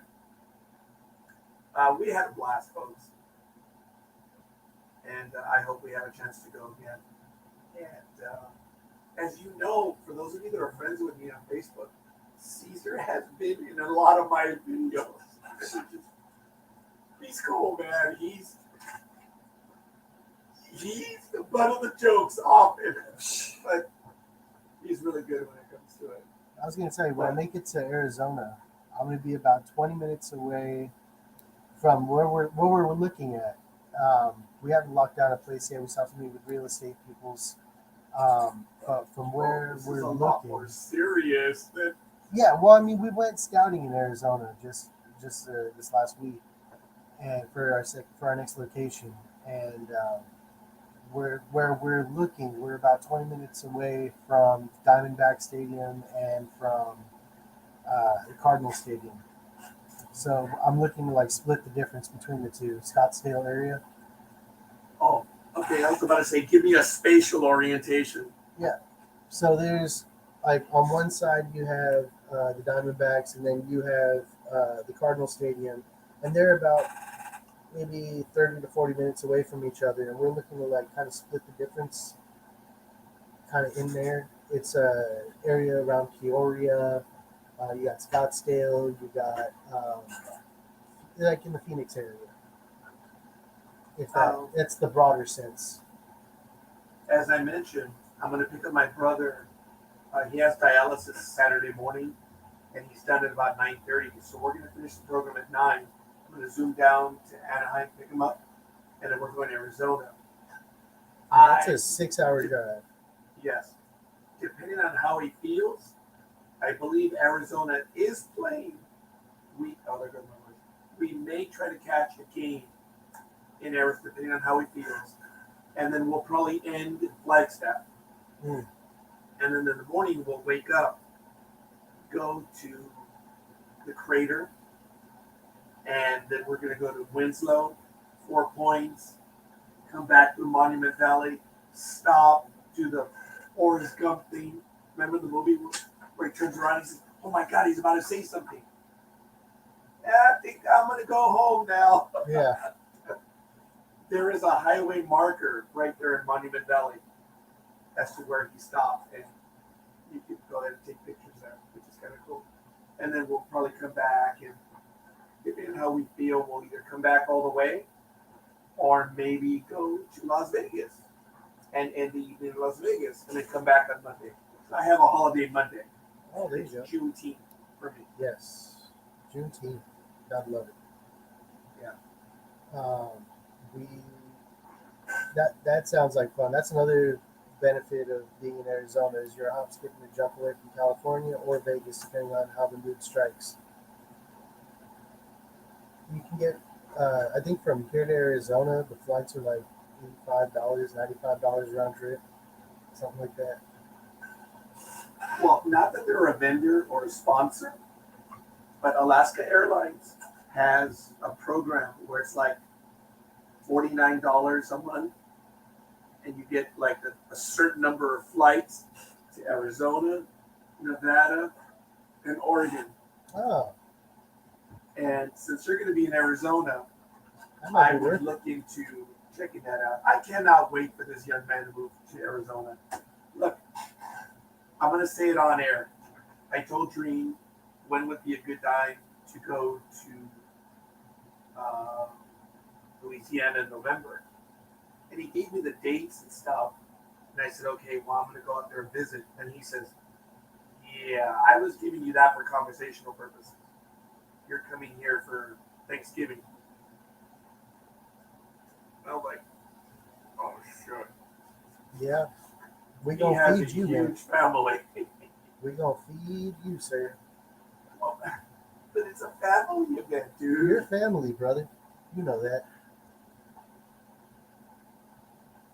Yeah, yes, but it's okay. I can't say it. There is no. It's done. You got to do it. Oh yeah, I told people that I've actually announced that I'm not going to go off holiday, and I have to buy my tickets soon because Yes. it's going to be miserable anyway. Yeah. And I have some vacation time that I've been building up, and I'm going to head on over there because I want to see him in Louisiana before he moves over here. Yeah. Once I'm in Arizona, it'll be a lot easier for you to make it out, and vice versa. You know? Yeah, and I think it's, dude, you're over there. It's the time to go. Yeah. Unfortunately, we cannot catch our own baseball game in Louisiana. They weren't able to keep anything, like any baseball teams. It's ridiculous. I don't know what to tell you.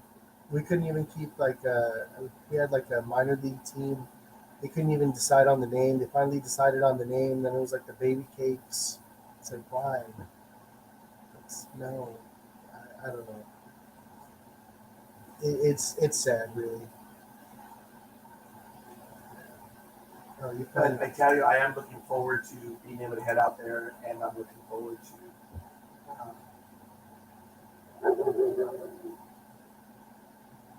I'm sorry. I'm seeing all this stuff to click on because I'm not, like I said, normally I'm on my phone. Here I have more control to do stuff, so I'm just like, Yeah, "Oh, and he has a lot more buttons to play with. there you go, perfect. He kicked himself out. Why? There we go. Stop it. I don't know how to go back. There it is. You just click on the other button. See, that's the one that I prefer. As you know, Evernew is on every other week after. It's not going to be on this week. But Chris likes using this one. And I think it's like way too much. And if you move just a tad, you're out of it. And this one is a bit more forgiving. We know you like this one. Yeah. Only when I'm alone. I'm not alone. I have Dream here. Aw. So, Dream, what else do you want to get to, Bill? Oh man. Tommy's. I was about to look up when they open. I know they're open by 11. I don't know if they're open by 10. If they are, Use one of we'll these. see. One of Actually, these I think they extra have a computers. breakfast menu. They do. That doesn't mean they open super. There's 10 computers. And I don't know which one to click on. Ha ha. I'm not even kidding. There's this computer right here that I'm on that has like all his news and it has the camera and stuff. And then there's this computer over here that has the sports talk. He's got way more computers on that side. There's more behind me. There's one on the ceiling. I think there's a camera underneath his desk here. I'm not sure. There's a laptop. Oh, the laptop. Yeah, the I laptop. forgot about the laptop. There it is. Yeah, there's a laptop right on there.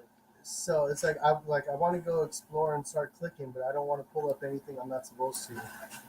There's a laptop in front of him. There's a computer over to my left. There's another laptop right here. This is definitely an office. and a studio at the same time. He's a studio executive. Look at this guy. You like Dude, that they time? open at 9 a.m. All right, we're leaving in about 5 minutes. No. I'm just sad Big Dog wasn't able to join us today. I miss that guy. Gridiron Girl was not able to join us. Gridiron Girl. Almighty. Oh yeah, he's not doing too well right now. I think, right? No. I don't know. We'll have to ask Big Dog because he knows. Oh, okay. Well, we will definitely get Big Dog on there as soon as possible. See, Yeah, I'm it's used Big to Dog's birthday Louisiana time, so in my head, this show's going on till 11 o'clock. Yeah, which is in 2 minutes, 3 Yeah. minutes, 5 minutes. So I was like, oh wait, it's only 9 o'clock. We got plenty of time. It's all right. We're good. But I'm sorry. I didn't know if there's anything else you wanted to get into. Scorekeeper. Actually, we have covered quite a bit. I do want to say this, that the NBA Finals are now 2-2 due to the big game that Steph Curry had. And the NHL. Well, real quick, I will comment on the finals because I did just get into the fan stuff, and that was about it. I hate Boston. I think I mentioned that once or twice in the course of NBD media. Dreem, forgive me. What are your feelings on Boston? On the negative side, I will say that's on the negative side. They can burn for all I care. We mean the team. The teams. We're kind of fuzzy warm on the city, but anyway. Yeah, I mean, they had something big about tea a while ago, but that's about it. No, I want Golden State to win. Who do you got?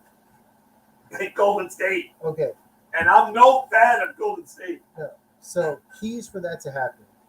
Curry needs to show up in the fourth quarter.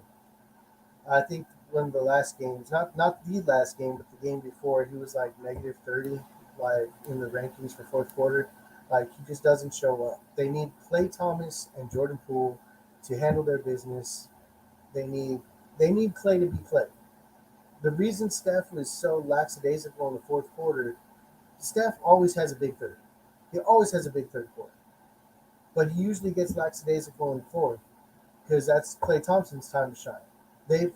For many years, Steph handled three.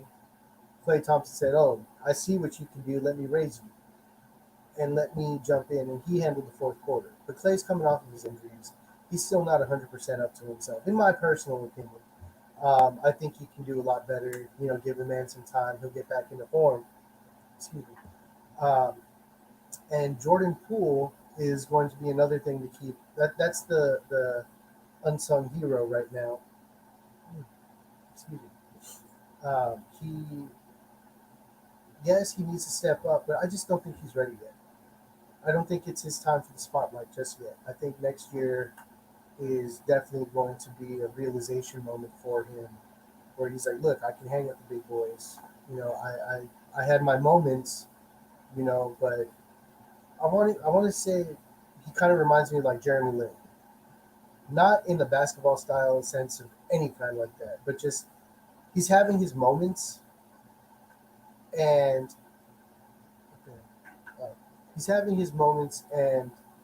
he's at a moment, he's at a stage where he like a fork in the road. Like you can either, take this time that you're in and make the most of it, or find a ceiling and just crater off. Philadelphia hates everything Boston. Go see, that's why we keep you here. That's why you're so loud.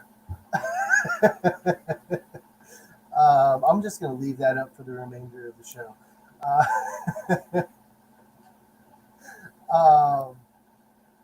I think Jordan Poole is going to be a very interesting figure to watch going forward. He's had his, like I said, he's had his big threes, he's had his big plays, he's had his big moments. Tatum is not easy to stop. He's going to get his points. He's going to show up. Defensively, Golden State needs to step up. They need to play the same old defense that They have been, but they need to step it up more because they're not getting the same points. They're not getting the same production from Klay Thomas.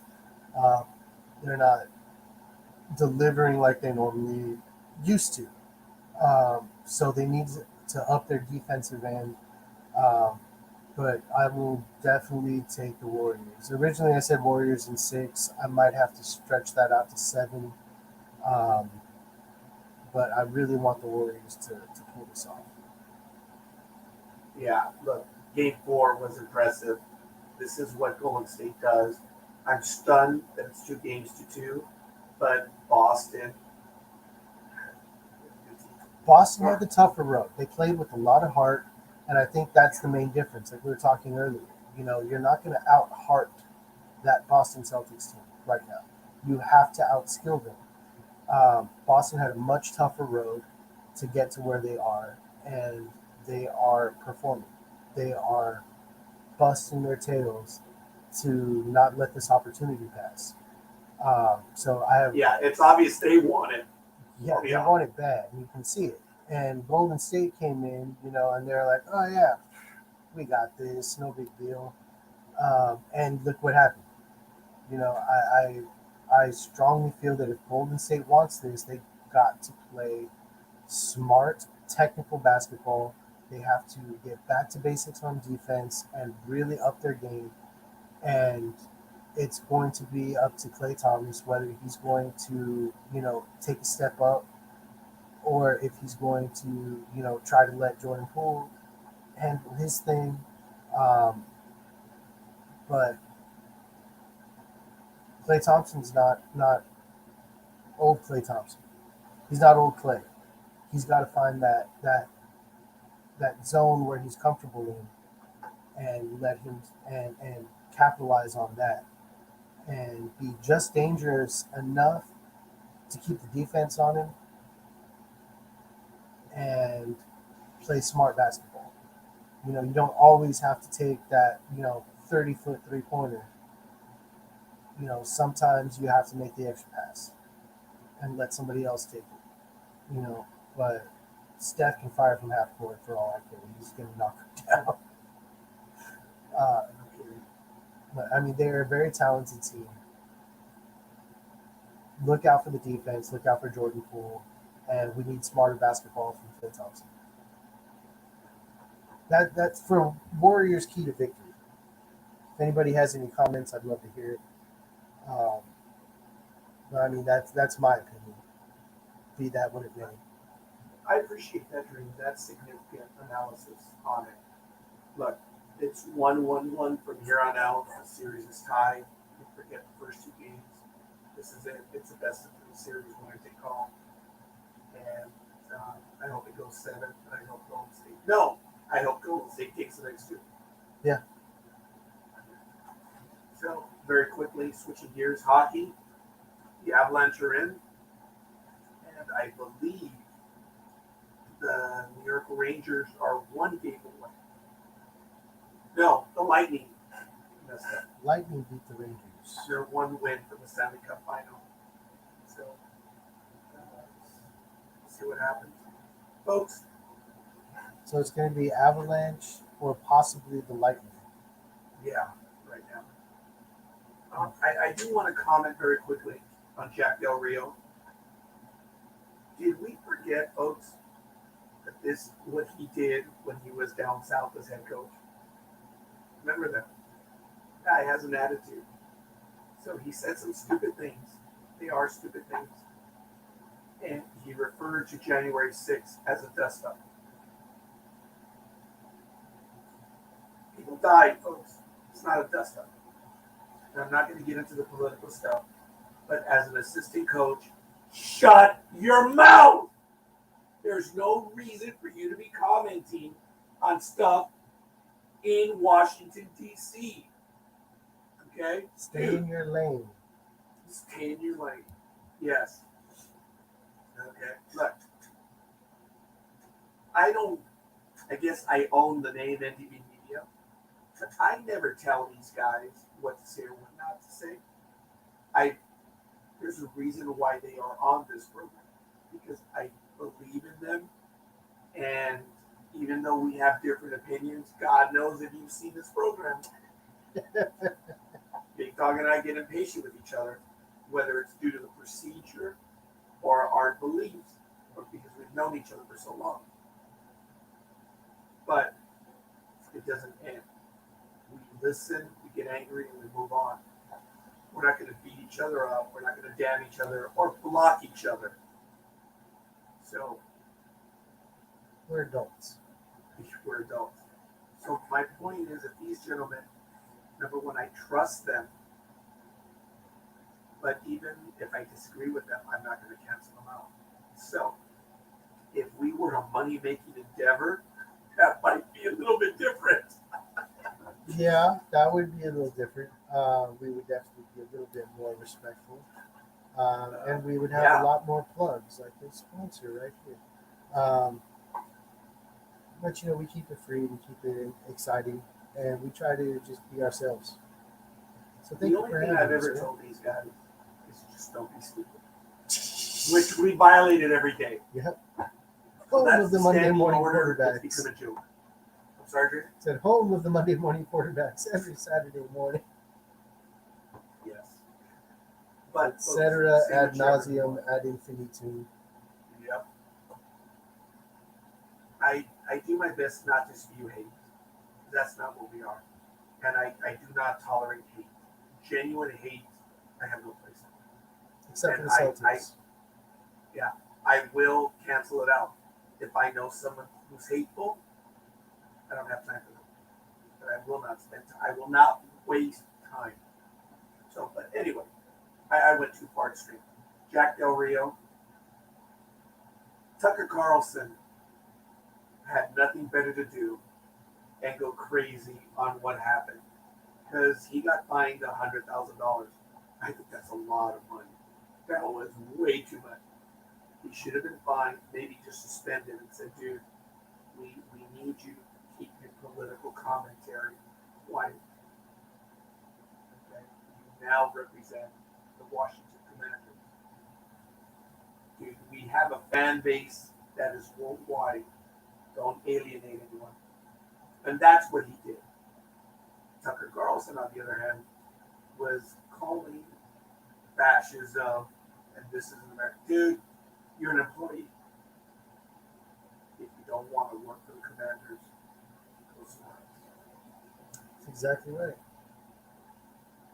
If I had a major league team, I'm telling you, look, folks, shut up. Like, No what do you- political commentary, no religious commentary. Exactly. It's like, You're so here how do you to feel play. about the January 6th? Well, we didn't have a game on the 6th. So that's about it. Yeah. That should be the extent of your comments on that. Like, this is what you're paid to do when you're in that moment and you're representing your employer, wherever it is. You're a professional. That's what you do. Yes, you're entitled to your own opinions. Second, you make those opinions public. Guess what? You're representing your team because you're a public figure. You're representing your job. And there is no difference off the record, on the record anymore. It is what it is. You posted something on MySpace back in the day. Guess what? It's coming up. Oh, well, yeah, hey. Look, I posted stuff that's going to come back and bite me eventually because I was stupid, and I'm going to be nailed for being stupid. I'm going to be ridiculed around the world for being stupid. But folks, it's not hateful. It's risque. The imagery was stupid, but you can never accuse Scorekeeper of being. Look at how I put this. The Scorekeeper's stupid. Yes. It's okay. I practice what I preach. And when I find hate, I'm out. I'm not going to do it. But Jack Del Rio, dude, I think I'm with you. The fine is way too much. I think I would have suspended him for a game or a day or whatever, and I would have had a conversation with them, which I believe they did, and just say, dude, we're a worldwide organization. You're making us look bad.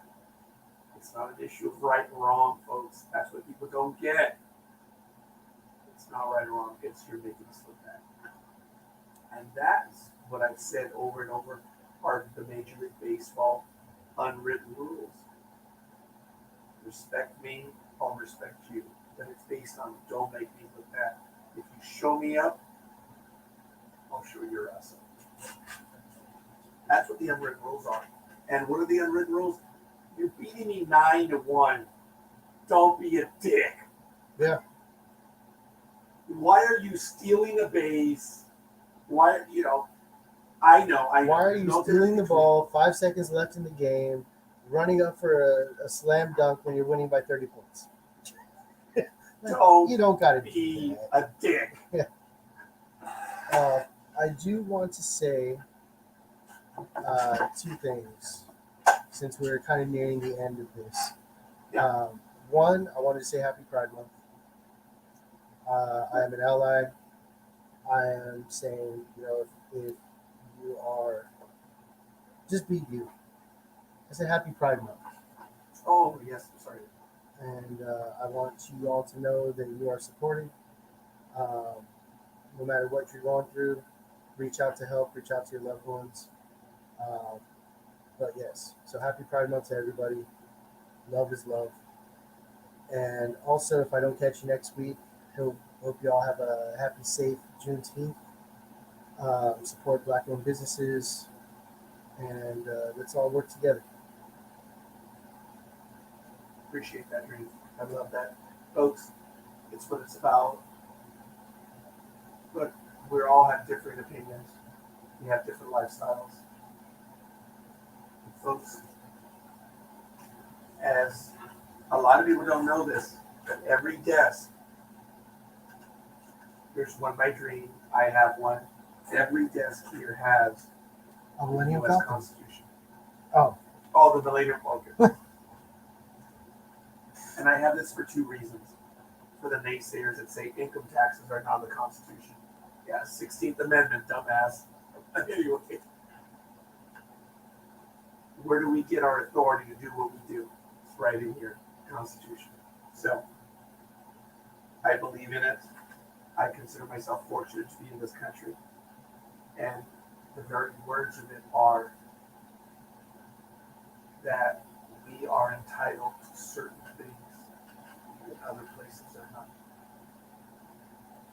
So I follow this as best I can because I wanted to endure and survive. I may not agree with you.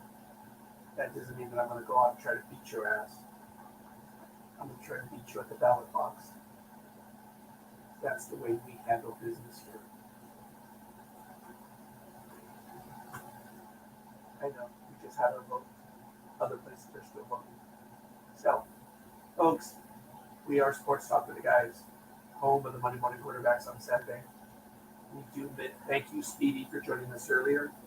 We are missing Almighty and Big Dawg. We hope that they heal and are able to join us soon enough again. I'm thrilled that Dreem is here. It doesn't matter what I weigh, but I'm going to weigh some more in a few minutes due to Dreem. Thank you. And we're going to go and do some imagery. And we're going to Toppings. There's no doubt about it. So looking forward to it. And we'll see what else.